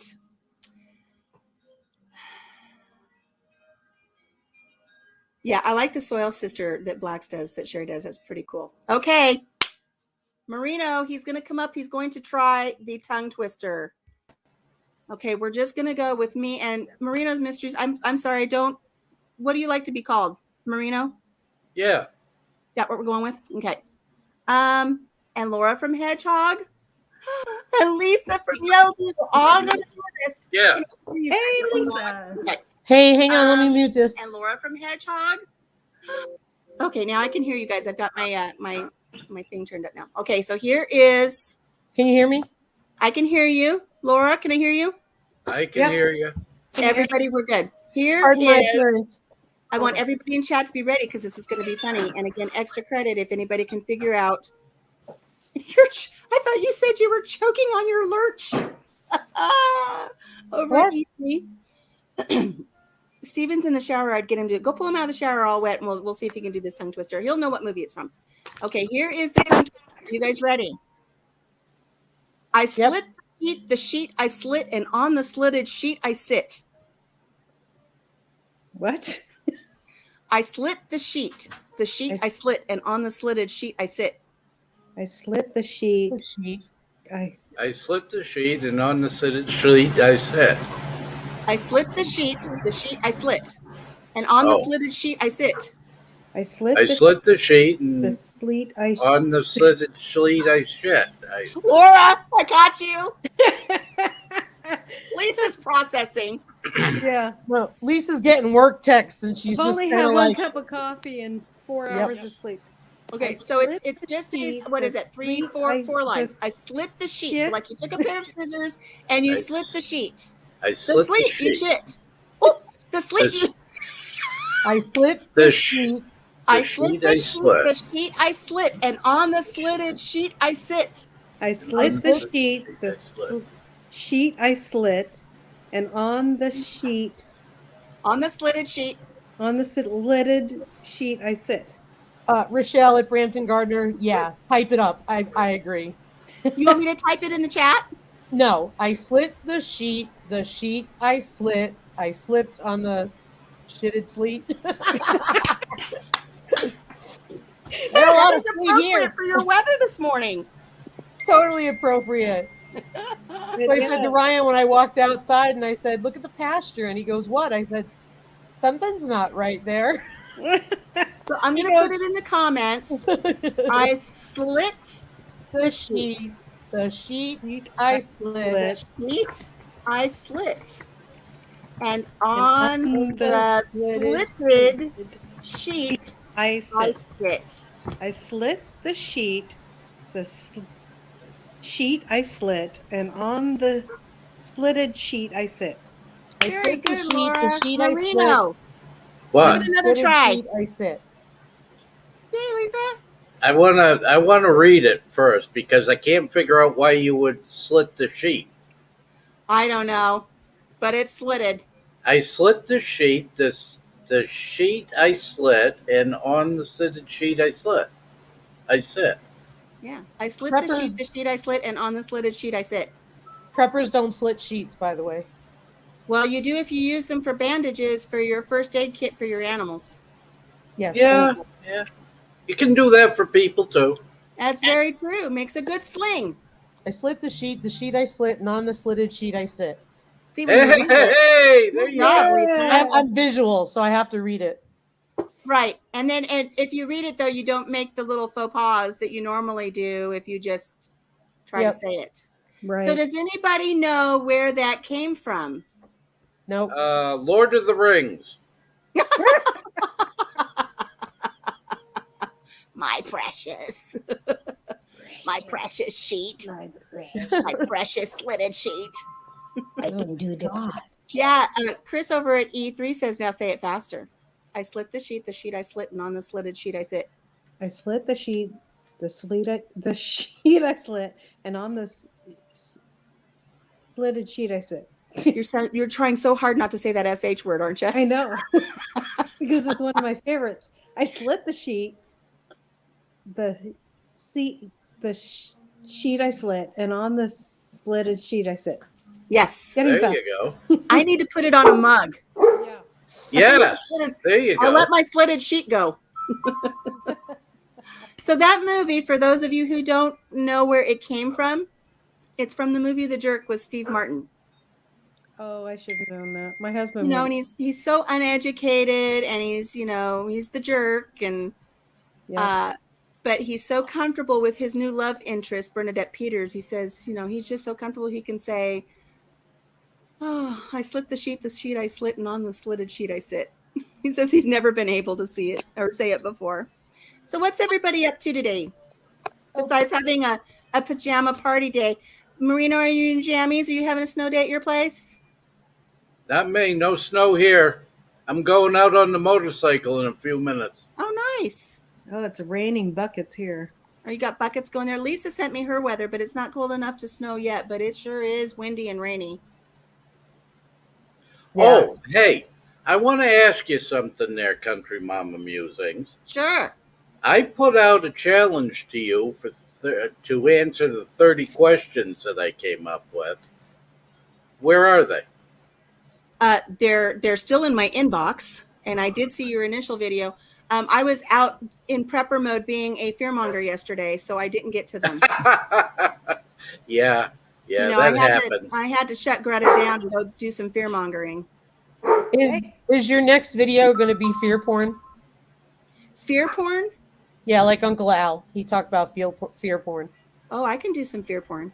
I could throw some innuendos out there for fear porn. That would be good. Astro, stop it, honey. Marino, I will get to your challenge. I was just really inundated yesterday.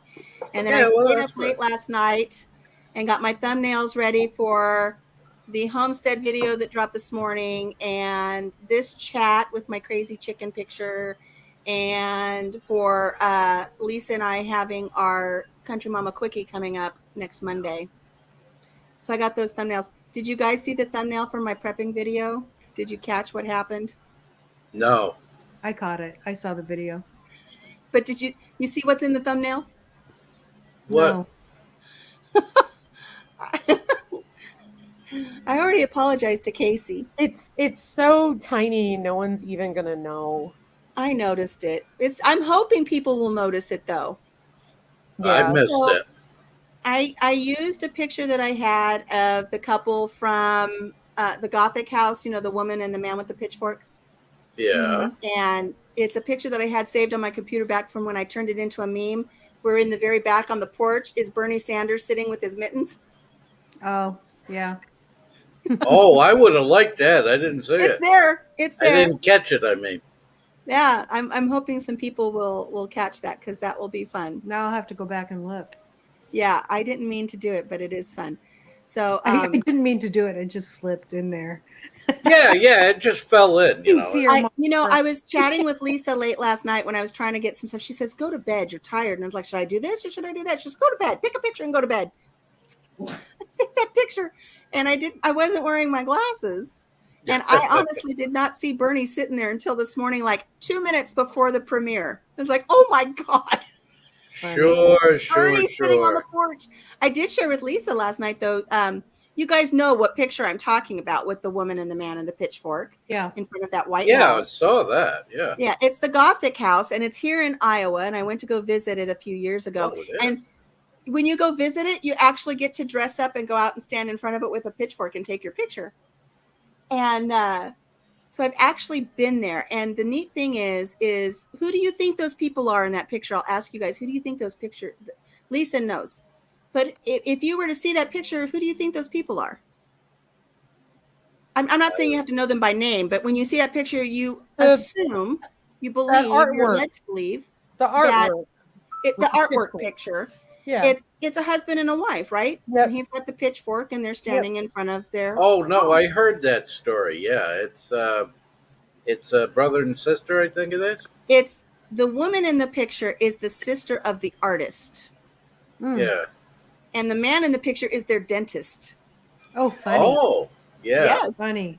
Yeah, it's just their dentist. He had been over, and he's, I'm doing this. Can you guys just do this? And it was kind of just to show, I don't know, he wanted his sister to kind of have a dowdery look on her face, and he's standing there with that pitchfork, and it's iconic. It's great. It's great. I visited there, and it was myself and my sister, Dinky. I don't know if she's still in here, but it was myself and my sister and some friends that visited from California, husband and wife. And so us girls donned our dresses that looked like the dress in the picture, and he dressed up in some overalls and had the pitchfork. And I thought, man, we missed such a great opportunity. This is before the world went crazy. Now it would be like no big deal. But man, us girls should have dressed in the overalls with the pitchforks, and we should have made her husband dress in the dress. It would have been a better picture. It would have been a better picture. Oh, that would have been funny. But that would have been good. Somebody used to, just a few years ago, they were living in that house. There was a woman living in that house, and she baked pies. And so the people who would go out to it, the touristy people that would go out and look at the house, she would sell them pies off the front porch. Oh, why can't I have that here? Why can't people just drive by my farm and buy pies off my front porch? You got to make. Do you have any signs up? No. Oh, I did really? pretty well. I'm on a farm to market road, Marino. It would just be nothing but a bunch of pig farmers and truck drivers. And Hold on a second. Yeah, but if you put out Facebook for local, and then Right. you end up putting up a farm stand, and you say, today on the farm stand we're going to have peach pie, or we're going to have this. Right. I don't know. I used to have an egg stand out there. The egg stand worked really well. I had it out there on the end of the driveway at the road, and people came in and they would either drop in a couple of bucks into a little money box that I had and take some eggs, or they would bring some of their canned goods. And the funniest thing was one day I saw my neighbor. I've got a neighbor about a mile and a half to the west of us. I saw my neighbor in my ditch. He was walking the ditch all along our property line. We have wild asparagus that grows out there. Wow. And he was picking the wild asparagus in my ditch. And I went out there and I said, "What are you doing?" He says, "Well, I'm getting some asparagus." I said, "It's my asparagus." He goes, "I just thought I'd pick it and put it up there on your egg cart and I'd take some eggs." He's going to barter with my own produce. Funny. That's a good way to do it. I don't want to walk in the ditches, so I guess it was a good barter. Hi, Roland with Raquel. Roland. Rolling with the pill. With Raquel. Did you get your seeds yet? Or I might have to go down there and take a wet noodle down to my post office and whip somebody, because the seeds have gone out for the third time. And if you did a mail call and I missed it, I apologize. I saw your mail call from MT Homestead, but I didn't see if you've done a mail call at all, if you've gotten. Was it in the public portion of the ditch, or was it actually on your land? The ditches are public domain. I mean, but it's my property. I've got signs up on the fence to say, "Hey, stay off my property." They know. You know, it's really hairball. Oh my gosh, it'll take a month to get there. My golly. You need Petramol. I need what? Petramol. That's what they give cats. For I'll She put it on said- my finger and you can lick it. Raquel said it'll take about a month to get there. Yeah. All right. That's crazy. I know when I sent stuff to Erin at Bramble Hill, she had it in like a week and a half. Well, Sorry, what I'm trying to send to Raquel has come back twice. Yeah, I remember you saying that. So My- this is the my, third time I've sent it out. And the postage is adequate. The address is adequate. But now they've made me write Canada at the very bottom, which wasn't in the original address. It was just her. Yeah, Marino's going to sleep. Okay. Hey, So, Marino, No, I'm not going to sleep. It's just I hate bureaucracy. yeah. Well, their code at the bottom, which is a series of numbers and letters, the post office was reading it. They picked up one and saw it as a number, and they thought it was some weird zip code, and they sent it back to me as return to sender, undeliverable. So this is the third time it's gone out. Dog wants in. She's had enough of the rain. Keep talking. So what's going on, you guys? You got rain over by you, Laura? Yeah, lots of rain. Yeah, And, buckets and buckets of rain. So ew. yeah. And Marino, are you going to go for a bike ride? I'm going to go for a bike ride. It snowed a couple days ago, a little bit, but that evening I was out on the bike. What area of the country are you in, Marino? I'm up in Maine, kind of the central part. Astro. We did a really cool thing the other day. We took off, and one of the clubs put out a notice that they were going to take this special.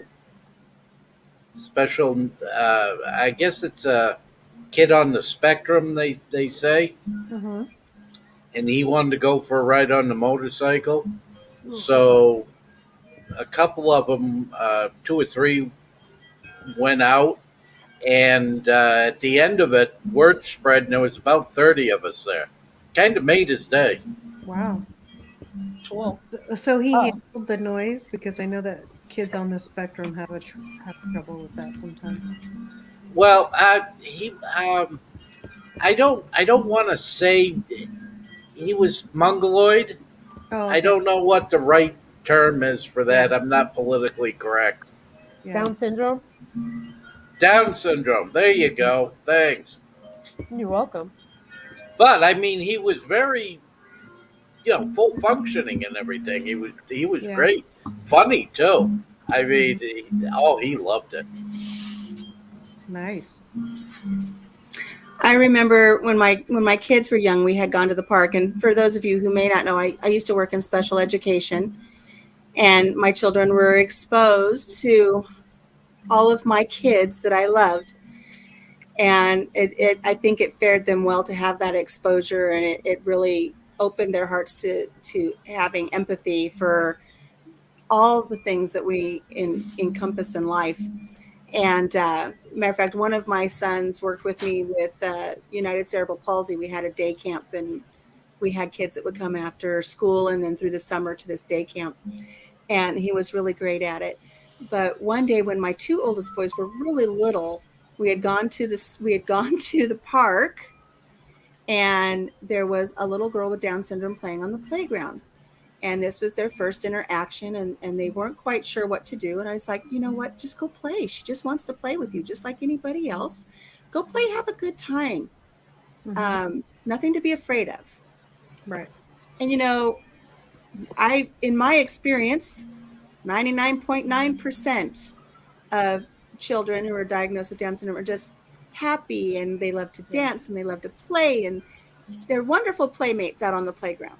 Right. Well, they walked up and they were like, "You want to go down the slide?" And she clobbered them.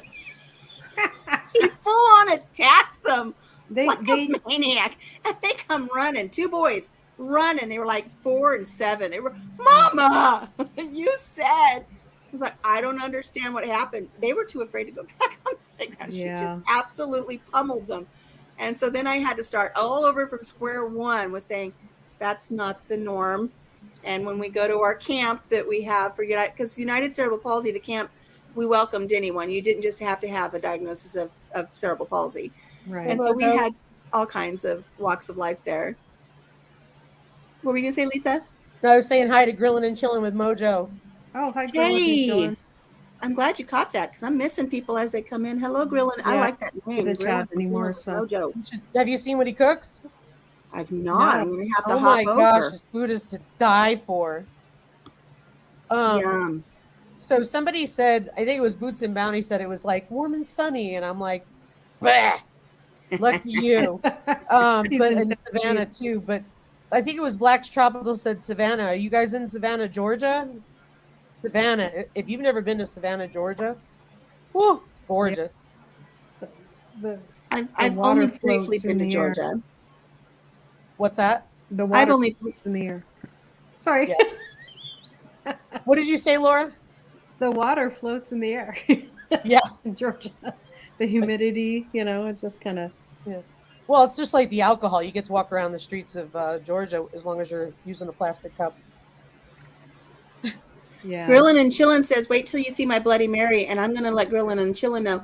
Wait until you see my grown up grilled cheese that would go excellent with your Bloody Mary. That would be a great orange combo. No, your grilled cheese. No offense, Country Mama, but I saw his Bloody Mary, and Is it like this?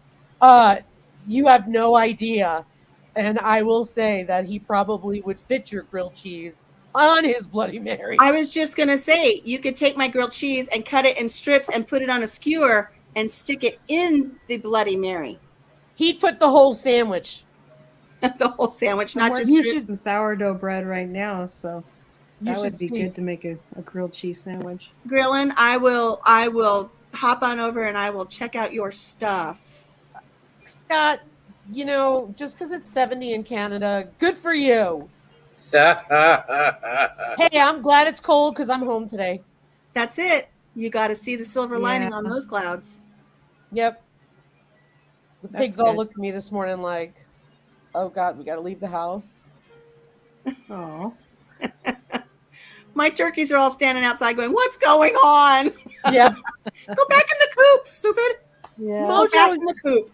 Mojo, you said it won't be out for a few days, but I saw a Bloody Mary one that you made that was on your channel. It's going to be Bloody Mary 2.0. And then when he sees my grilled cheese, he's going to add it, and it's going to be Bloody Mary 3.0.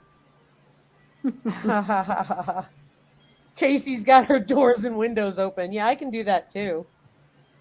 If I opened my door right now, I'd have rain blowing in and the They might get random frozen bird that just open, got but- stuck and would be thrown in here. My wind chimes are just clamoring out there. Yeah. And I look outside the window right now. I've got those rogue pepper and tomato plants, and they're all leaning. They're just leaning. They're blowing. What's really strange is our wind is coming in from the east today. Isn't that weird? Huh. We normally Why? get our, Why would that be weird? because normally when the storm systems blow through Iowa, they blow from the west to the east. So our wind normally comes from the east or up from the southeast or southwest. I'm sorry. It normally comes in from the west or the southwest because it comes across the state from the west to the east. So we have a system over us right now that must be swirling because it is coming in and it's swirling around, and I'm getting the wind from the east right now. Wow. Yeah, I It's keep not often. forgetting all our storms come in from the south or the north or the west or the east. We get hit from every direction. Yeah. Yeah. Well, this is why in my video earlier I said we have a grove on the west side of our property and on the north side of our property, because that keeps us from the snow drifts from the blizzards, because most of our stuff comes down in the polar vortex. We're in this polar vortex that comes down from Alaska, and it blows to the east and to the southeast. Wow. So, but every once in a while we get weird stuff like today where it's coming in from the east. It's weird. So I'll have to watch out just to see if I'll have to see if we've got any warnings today for any tornadic activity or anything. There's Never know. lots of Yeah. weather apps out there. That- Mm-hmm. Yeah, for sure. For sure. I I keep hearing these check thumps mine every against once the in a house. while. We don't have to worry about that here much, but when we move to Tennessee, we'll have to worry about it. Mm-hmm. Oh yeah. Yep, for sure. I have to share with Laura. A friend of mine just moved from California to Tennessee. I don't think she's in here. And we got her all set up to move out of California. She moved to Tennessee. She found this place, and she wasn't there but maybe a month or two. And she calls me in a panic from her car. And she says, I was out driving and I didn't know this storm was coming, and now the sirens are going off and I don't know what to do. She goes, there's stuff blowing everywhere. They're saying there's a tornado and I don't know what to do. It's very scary. And I said, where are you? What do you see? And she says, well, there's a liquor store and a gas station combined.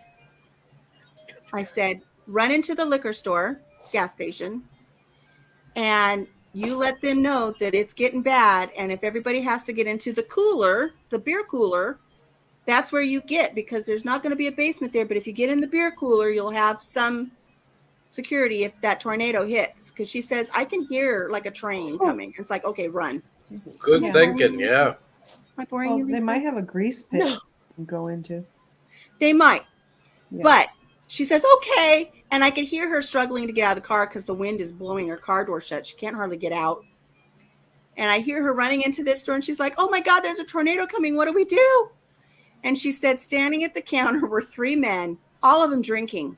They were all sloshed. Oh, wow. Like they're ready for this storm. They started drinking early.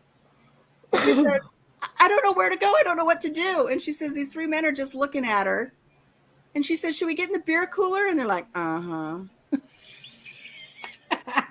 She ran back to her car.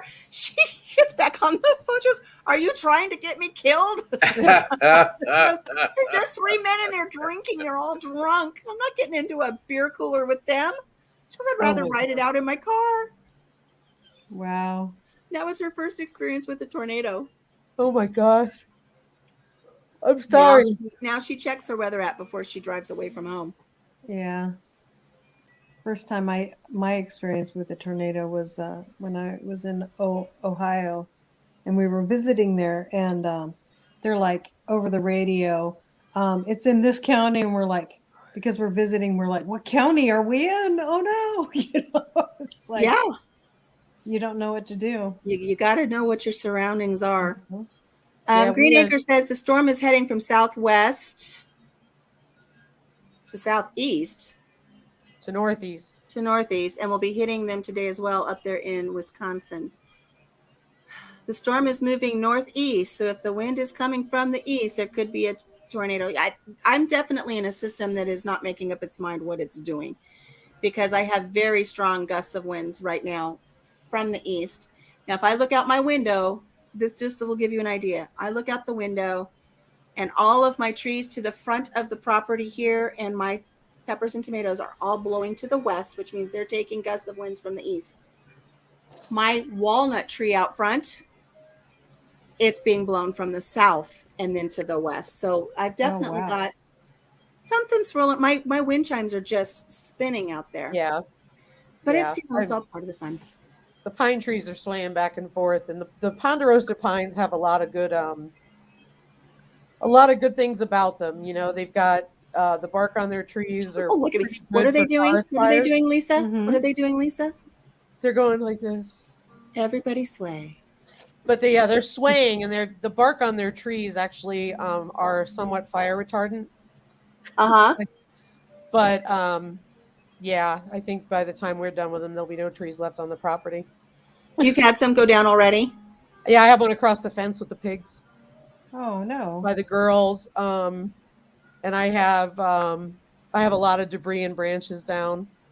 But I'm watching them. They just keep swaying back and forth, and that's the problem. They break off. I did let that dog back in, right? Yeah. Michael wants to know, did you let that dog back in? I just got thinking, oh my gosh, did you? Like Harley, Charlotte, honey, May May. Yeah, the trees are just really, it's heavy, so Yeah, they're we just have- hanging. We have the woods in the back here because we're backed up to a park. And that park is one of those nature parks where they're not allowed to do anything to the woods. And so there's like trees that have broken off that are just hanging off, like, dead, that are widowmakers. Yeah. And I'm like, really? You're not going to do anything with that widowmaker? People walk through the park. So yeah, it's dangerous. I mean, I was out walking this morning doing chores, and Ryan was here because he left later, and I literally said to him, I was like, don't go to work until I'm done with chores, because there were branches coming down. And I said, that way if I get hit in the head with something. Yeah. And you'll probably get in trouble if you go out there and actually pull any of those branches down, won't you? Yep. Well, yeah, they're tops of trees, so I couldn't do that. But yeah, I would be. Yeah, we're in Oregon. You're going to get in trouble for everything. So Here she is, Michael. She's in. I'll get in trouble for cutting down my own tree here. Yeah, yeah. Hey, be careful cutting down those trees. Greta will get a hold of you. Fearmonger. Yes. Go back there. If Ryan could clear cut the property, he would. I have to fight with him all the time. I'm like, clear cut the middle, leave the surrounding ones because they're privacy. Yeah. But clear cut the middle. Yeah. Because the pine needles and the pine cones. A nice area for light for your garden. Yep. I did that when I was in Vermont. I just went out. I asked the town first. I said, is there any problem with cutting trees on my own property? Nope, you're fine. So I went out and I cut every tree that was on the property, and I ground the stumps and everything else. It looked beautiful. I like lawn. And then about 3 months after I did it, they came and said, well, you can't do that. Oh, no. Too late. So, well, I can't put them back. Oops. I had a lot of firewood. Michael, we have grass, but we also have pine needles. Yeah. The pine trees will shed pine needles, and they're very sharp, and the pine cones from the ponderosa trees are very sharp also. Mm-hmm. So clear cutting would not tick me off because we will rake very far around the house to make sure that we have defensible space for the house because of forest fires. So we rake it every year. We just raked the pig pasture because I read that ponderosa pines can cause abortions in pigs. So that's not we good. rake it out so the grass will grow. So we're going to buy a rake for the back of the tractor. So we can do the other pastures because we almost died raking it by hand. Oh. Yeah, I did like your rake. What? I like your rake. What, Marino? I was just laughing at her. She almost died by raking it by hand. Yeah. Yeah, it's not easy. No, And they're and no, heavy. Michael, no barefoot. Yeah, they're In heavy. fact, I worry about the chickens. That's why we also do it a lot because I worry that they step on the pine cones all the time and they're going to get bumblefoot. Yeah. Yep, that's not good. Yeah. Grass is on the front lawn, but you can't go barefoot here anyway, Michael, because there's too many animals walking around free range. So you'll step in something squishy. Yep. Mmm. Although So Sherman likes to warm eat the between chicken your poop, so toes. Oh my gosh. The other day, all of the turkeys were going crazy. I thought something was attacking them out in the chicken yard. They were just going nuts. I thought, what in the world? So I ran out there to see what was going on. It's not that they were upset or that anything was attacking them or anything. And if Daz was here, he would not appreciate this story. But my pig, little Mr. Sir Oreo Pigglesworth III, he has found his location. Pigs like to poop in the same spot. And he has found his location in that new chicken yard where he likes to poop. And so when he walks over there, all of the turkeys and chickens are like, yay! They all chase behind him and they literally eat the poop as it's coming out. how lovely. They line up and they just peck at him. And he's like, I can't even, when you're a mom and you can't even go to the bathroom in private because all your kids and the dogs and the cat have to come in? That's how the poor pig must feel because he can't even poop in private because everybody's pecking at him while he's going to the bathroom. Funny. That's And so I funny. asked my husband the other day, I asked Papa Jim, I said, have you seen any pig poop in that new chicken yard? He goes, no. Why is So there no you pig poop? I said, you because don't the have any turkeys are problems with the pigs feasting. going after the chickens? Nope. Mm-mm. Nope. It is a known He's fact that not they a will hog. kill chickens, but Yeah, I not a think it's hog. occasionally. the breeds. I mean, you have coonies, right, Lisa? Yeah. Yeah.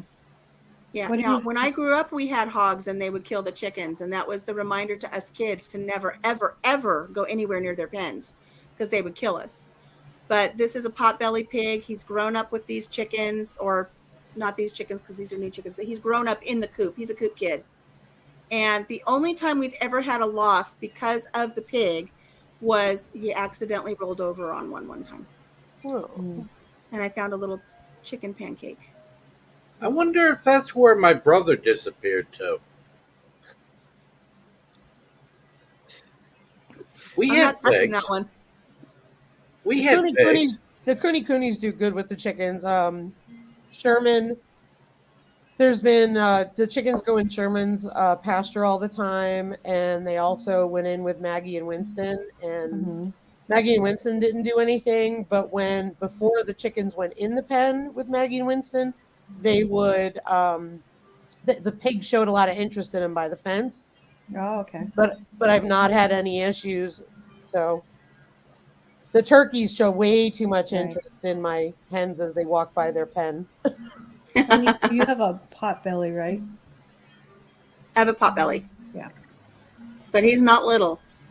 He was No. little when we got him, but he's a big pig and he barks at you because he's got, they have poor vision anyways. Pigs have poor vision, and he's got this almost Neanderthal eyebrow going on. And, Yeah. so he doesn't see well, but if he hears something that upsets him, he'll bark.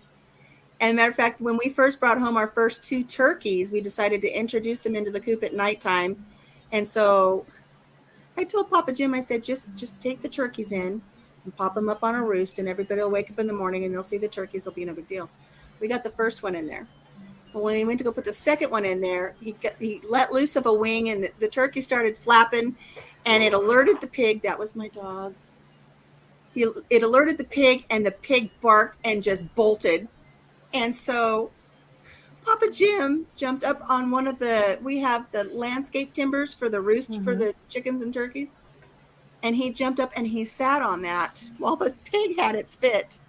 And he sat in the dark in the chicken coop for about a half an hour up on that roost until that pig settled down. Oh, jeez. Because he's got tusks. He has very long tusks. Yeah. And if he doesn't know what he's doing and he's scared and he lashes out at what's scaring him, I mean, you could bleed to death before we get anybody out here. Wow. Those tusks are sharp too. Because I know we've been watching Sherman because we will remove them. Just that's for safety. They're razor sharp. So yeah, So how do you remove them? you break them off. Oh, You snip them. Yeah, you snip them. It's sort of like a toenail. Okay. But yeah, I haven't we haven't seen any evidence with Sherman yet. I don't know when they come in, but I don't know if they've been done already. I don't think so. Is Sherman your breeder or? They're all the Coonies are breeder pigs. Okay. Yeah, so I have Sherman, Eleanor, Fiona, and Grant, and they'll all be breeders. So Sherman will breed with Eleanor because they're the most mature, and Hmm. then Grant and Fiona after that when they're mature because they take a lot longer than regular Yeah. hogs. Yeah. I'll tell you a funny story about breeding pigs. Because, we're surrounded by hog confinements out here. And a friend of mine, her husband worked at the sow barn and the breeder barn. And so they have their sows that get bred, and then they have their boars. And each boar has a card, like a characteristic card, to know just how to handle, because the boars are huge. And they collect from the boars, and then they inseminate the sows. So she told us this funny story. Oh, I guess he had to go. Um, she told us this story about this one boar that they always dreaded this boar because he had specific things he liked done before he would cooperate. And one of them was when you're going to collect from him, you have to rub his ear. Oh, okay. Yeah. It's not like you're just going to go get that from him. You Mhm. got to No quickie for him. No. You got to rub his ear and talk to him. And while you're rubbing his ear before he will provide you with what you want. Oh my goodness. Oh my So these goodness. guys have to go to work and they have to fluff the hogs. I guess that's his erogenous zone or something. Yeah. What do? I'm a hog fluffer. Put it on a tee. Yeah. In this day and age, I think I'd rather be a hog fluffer. Mm-hmm. That's right. I just had one of our mutual friends on Instagram, Country Mama, cracked eggs in the fridge. He just went to Iowa and got his boar there. That's where he got his sow Oh, last really? year. Yeah, earlier this year. Yeah, Well, when you Hatton. come down for that conference, are you going to get to come to the conference or just do it online? I'm going to see if I can do it online. I may have missed it already. I've just been Oh, swamped with stuff. well, So, next year, you let oh, me know. definitely, We'll definitely, get together and we will go to lunch at Zombie Burger. nice, nice. Yeah, there's a Cooney conference in Iowa, and it turned out to be reasonable from Country Mama. So we were thinking about next year. Nice. I'll drive down and see you. So wait. Iowa has the best pork chops, according to Michael. Yes, pork is our industry. My son runs 3 farms. He doesn't eat pork anymore. He says he can't. He can't. All he smells is pig poop.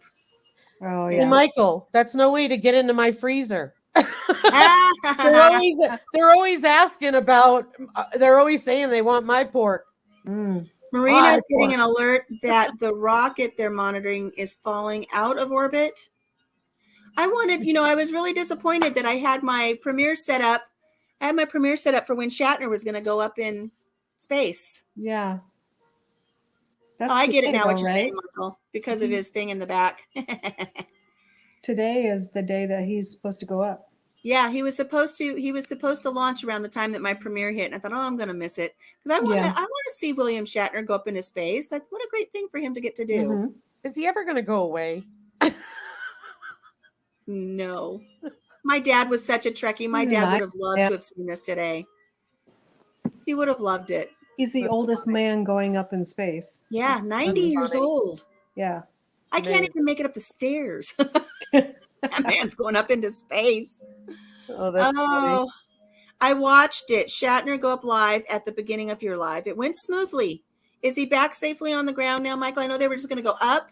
I think they were only going to stay like 8 minutes and then come back down. I bet you he had a blast. 8 Have you minutes. guys seen? There's a show, and if somebody knows the show, I can't think of the name of it off the top of my head, and I don't even know. I don't know if we saw it on Prime or Netflix or something. I don't know what it was. There's a show with William Shatner, George the boxer, what's What's the boxer's name? George Foreman. George Foreman, the yeah. boxer. Terry Bradshaw, the Yeah. football Football player. and Henry Winkler. Oh boy, that's a group. And the four of them go on adventures around the world. And each actor gets to pick where they're going next, and whatever he says they're going to do, you have to do it. Wow. Landed safely, shut it off after they landed to join your live, so I didn't get to hear the commentary. I'm sorry, Michael, you didn't have to do that. I know you're into that stuff. But watch William Shatner in that show. It is so funny. They do the most amazingly funny things. And they're funny guys. And I don't think it's scripted. It's like a reality show. Yeah. And cool. It's just really funny. I'll have to look it up if anybody wants to look it up and drop the name of what it is. But it's those four guys, and then they've got an assistant that goes with them. But they go all over the place. They ride camels. They just do all kinds of fun stuff. So if you get a chance to see that, and it's funny because William Shatner's a hoot on that thing, and we enjoyed watching him in Boston Legal. Louis, yes, to the moon, Louis. Yeah, I was doing my video. When I was doing my video, I was thinking of you. So I'm sitting there doing the homesteading video, and I got the computer recording, and Diesel starts barking. So of course I stop it, and I said to Ryan, I was like, "Get him out of the house, so I can do this," you know? Right. And then I finally get it. I said, I only need like 5 more minutes, and I'm done, and then I'll edit it. And so he took him outside, and then that's it. There's like 3 or 4 flies. What you can't see in the video is I'm trying to sit there, and I've got my hands like right in front of me, and it's like there's flies all over me, and I'm sitting there like, and then I'm finally I was like, bye, Chris. Pigs. That's what happens when you have pigs. Yeah, and I'm surrounded by pig farms, so I got flies all the time. I'm gonna step down for a minute, but I'll come back if that's all right. You're fine. I didn't know if you guys needed to go. Well, I'm going to step down, but I'll come back up. I just got to do a couple quick things. You got to go kill a couple flies? No, I'm going to get more coffee. My coffee. Will you make me a cup? Sure, no problem. I look forward to the day when you've got this mug. I know. Laura, would you like a cup of coffee? My mug is cold. It's cold in here. Yeah, it's cold. We'll make your coffee, friend. All right, well, I'll be right back. And I will have to say it's not cold in here for a change because the new windows are doing their job finally. Oh, good. Nice. Yeah, I mean, we're burning so much less pellets and it's lower and it's not going, you know what, to the wall all night long. It's great, finally. From the windows to the wall. To the wall. To the sweat drips off her. Oh. Oh, those crawl. Yes, ski. We sing that all the time at work. All right, I'll be right back. We'll make a coffee. Okay. Cold and damp in Wisconsin. It is cold and windy and damp here, Michael. I hope your bees are doing okay with that, with all of that damp and cold. I got my jammies. Are you wearing your jammies today, Laura? No. I'm wearing sweatpants that kind of look like jammies. That works. So were you here when I was talking about quickies with Country Mama? Country Mama quickies? Oh, yes. All right, we're going to have to get you in on a quickie. And I said, yeah, I want a quickie. I can't remember. I'm so tired. That's okay. I am too. I was up until 2. I don't know. I was up till 2 and I was up by 8. So I'm working on about 6 hours sleep. Yeah. I was up till 2 and up at 6 this morning. I love that I run into you at so many lives. It's like, hey, Laura, how you doing? Yep. It's my fancy seeing you here during the day when the kiddo's at school. So, yeah. I see at nighttime too. I do my chores. Michael's off to lunch. The bees are incredible peak creatures. They'll be fine. I'm glad to hear that. My brother lost his entire hive one year in the snow when we had a bad blizzard. And he checked on. They were all dead. So I'm glad your bees are doing well, and you probably have yours set up better than he did. I got to give him credit for trying, but he's still got his hives out there. He's got 3 or 4 hives. I just don't know if they're going to be active or not, or what if he's going to restock them. Right. Now, bees seem like a hard thing. Probably be the last thing I'd get into, but I think it would probably be one of the last things I got into too. As much as it intrigues me, with my asthma, I don't want to get stung. Right. Even though the honey is so beneficial. Mm. My neighbor has, I don't know, 10 or 20 hives. Wow. And there'll be times where I'll put something up on Facebook. Hey, I've got this available at my farm. And she says, I'll take it. And she says, how much do you want for it? And I'll say 2 quarts of honey. And so she'll run me over 2 quarts of honey and she'll get whatever it is I'm getting rid of on the farm here. And I think Nice. that's a good barter. So I've got Yes. several jars of honey up in my pantry right now. I've been bartering eggs lately because the store was out of eggs for a little while here, and so my one neighbor pays $10 a carton. What? And he loves my eggs. Wow. Gives me $10 for a dozen, and then my other neighbor on the other side of me, he always gives us like a big slab of salmon or You were saying that the other day. I heard you saying that. It's I'm going to sweet. move this back, unplug my phone. Learn to barter, people. Oh, yeah. Well, like I said, when I had my egg stand set up, I had somebody drop off a bunch of canned goods that they had done that summer. Lime pickles, cinnamon apples, the little discs, of apples. Nice.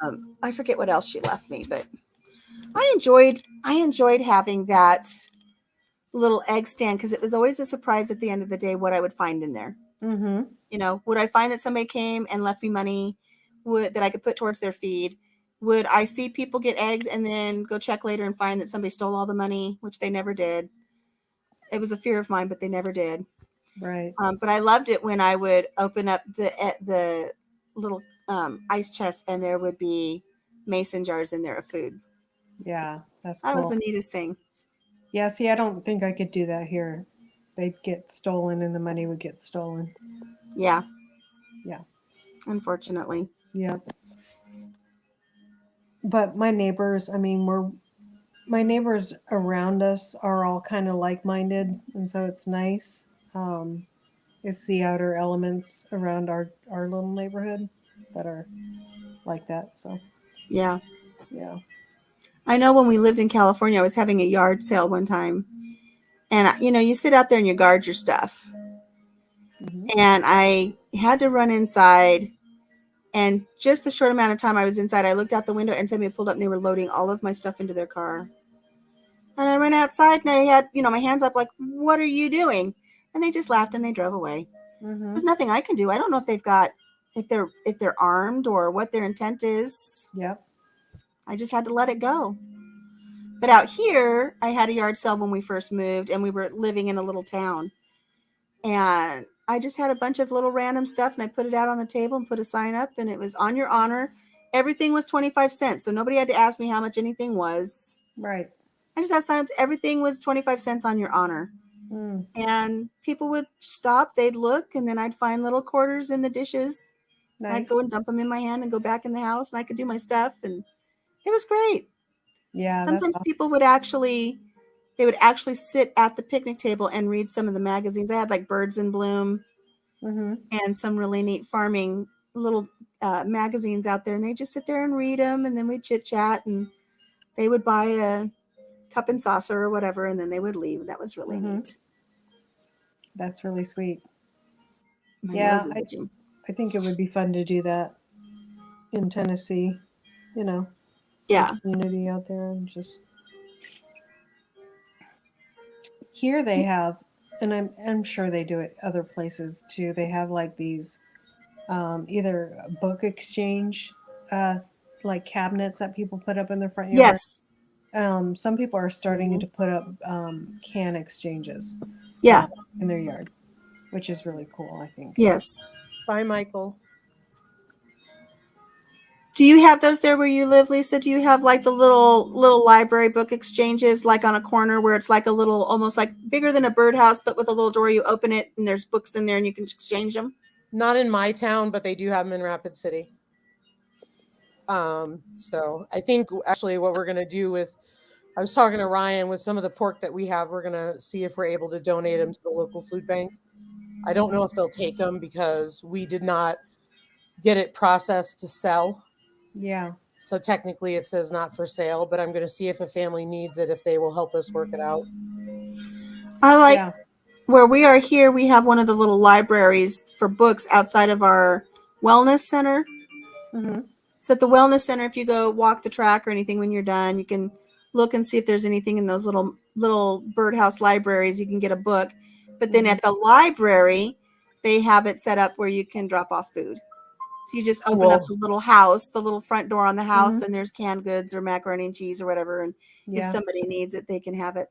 I've never taken from it, but I'm always interested to see what's in there.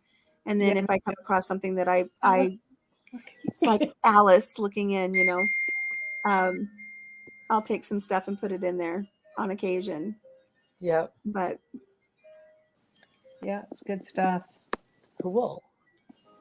Yeah, here, um, with all the homeless stuff, it's weird because you don't know what's safe to do anymore because you don't know what you're inviting in, and it's just absolutely. really sad. Yep. Yep. So I you think have that's to be everywhere. careful. Yeah. I was pregnant with our youngest child. So this would have been in 1991. And it was Thanksgiving. And I had to run to the store, which is just a few miles away from where we lived. I had to get, I don't know, cranberry sauce or something. I don't know. Thank you. I'm glad you're lurking. Hi, Q. So I ran to the store, and outside the store was a homeless woman. And I thought, it's Thanksgiving. And I recognized her as being somebody that had one time gone to our church, but just briefly. And I saw her, and I went in and I got my stuff, and I said, "Where's your daughter?" And she didn't know where her daughter was, and I don't think she was on drugs. She just really just looked like she'd hit rock bottom, dirty, hadn't bathed in a while, and you could tell she was really living on the streets. I don't know why she was there. But I said, "What are you doing for Thanksgiving dinner?" And she just looked at me, and I said, "Get in the car." So here I am, 8 months pregnant. I pull up to the house, and I've got cranberry sauce and a homeless woman. And of course, my parents did stuff like that all the time. Yeah, mine too. We were always doing stuff like that. And Jim looks at me and goes, "What are you doing?" I said, "She's alone on Thanksgiving and she needed a place to have dinner. So I invited her to dinner." He's like, "You're pregnant. You shouldn't have had somebody that we really don't even, I didn't even know her name. I just knew I'd seen her at church once or twice. Right. See, we don't even know who she is. And you're driving in the car with her, 8 months pregnant." And it's like, I'm fine. So we had dinner. She was very thankful. She was very gracious. I didn't know how I was going to try to offer to wash her clothes, so I didn't. But she needed a shower, and I didn't even know how to go about setting that up for her. I got kids running around the house, and my parents with us. But after she ate, we were all sitting around talking. She sat on the couch, and then she fell asleep. Oh. Poor thing. Just sitting there, she just fell asleep. Poor And thing. she slept for like 2 or 3 hours, and we're all sitting there going, "What do we do? What do we do?" And so we let her sleep for those hours. And then Jim said, "I'm sorry, we have no place to put her. We have small children in the house. Yep. It's not safe. Right. We don't know enough about her." So I had to wake her up and say, "Okay, thank you for joining us for dinner." That was one of the hardest things I think I've ever had to do. Yeah. It's a rough word, but I had to expel her from my home and put her back in the car and go drop her off at the store where I found her. Yeah. We didn't have a homeless shelter at the time at that town where we lived. But you gave her a reprieve. It did. It gave her a slight reprieve. But my parents were doing stuff like that all the time. We were always taking in people. It's a wonder. It's a wonder we survived some of the people we took. Yeah. Right. Yeah. We had invited, my parents had invited a guy to come and live with us for a little while.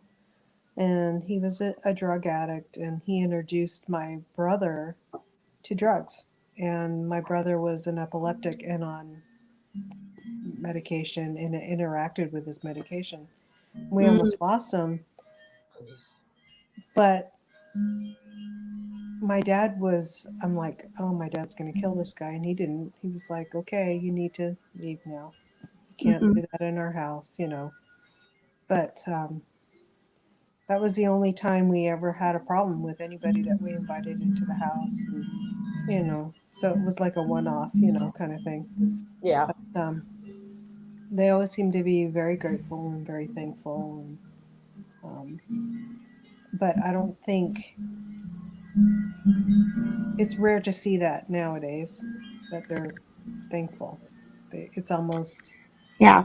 you know, well, you Entitlement. owe us this kind of thing. So, I've been working with the homeless for years, and yeah, there's a big shift, and it's entitlement right. because Yeah, a lot of them are choosing to live the way they're living. They're right. choosing, Mhm. Mm-hmm. and when they get housing, they self sabotage and choose to go back to the street because that's what they're more comfortable with. Right.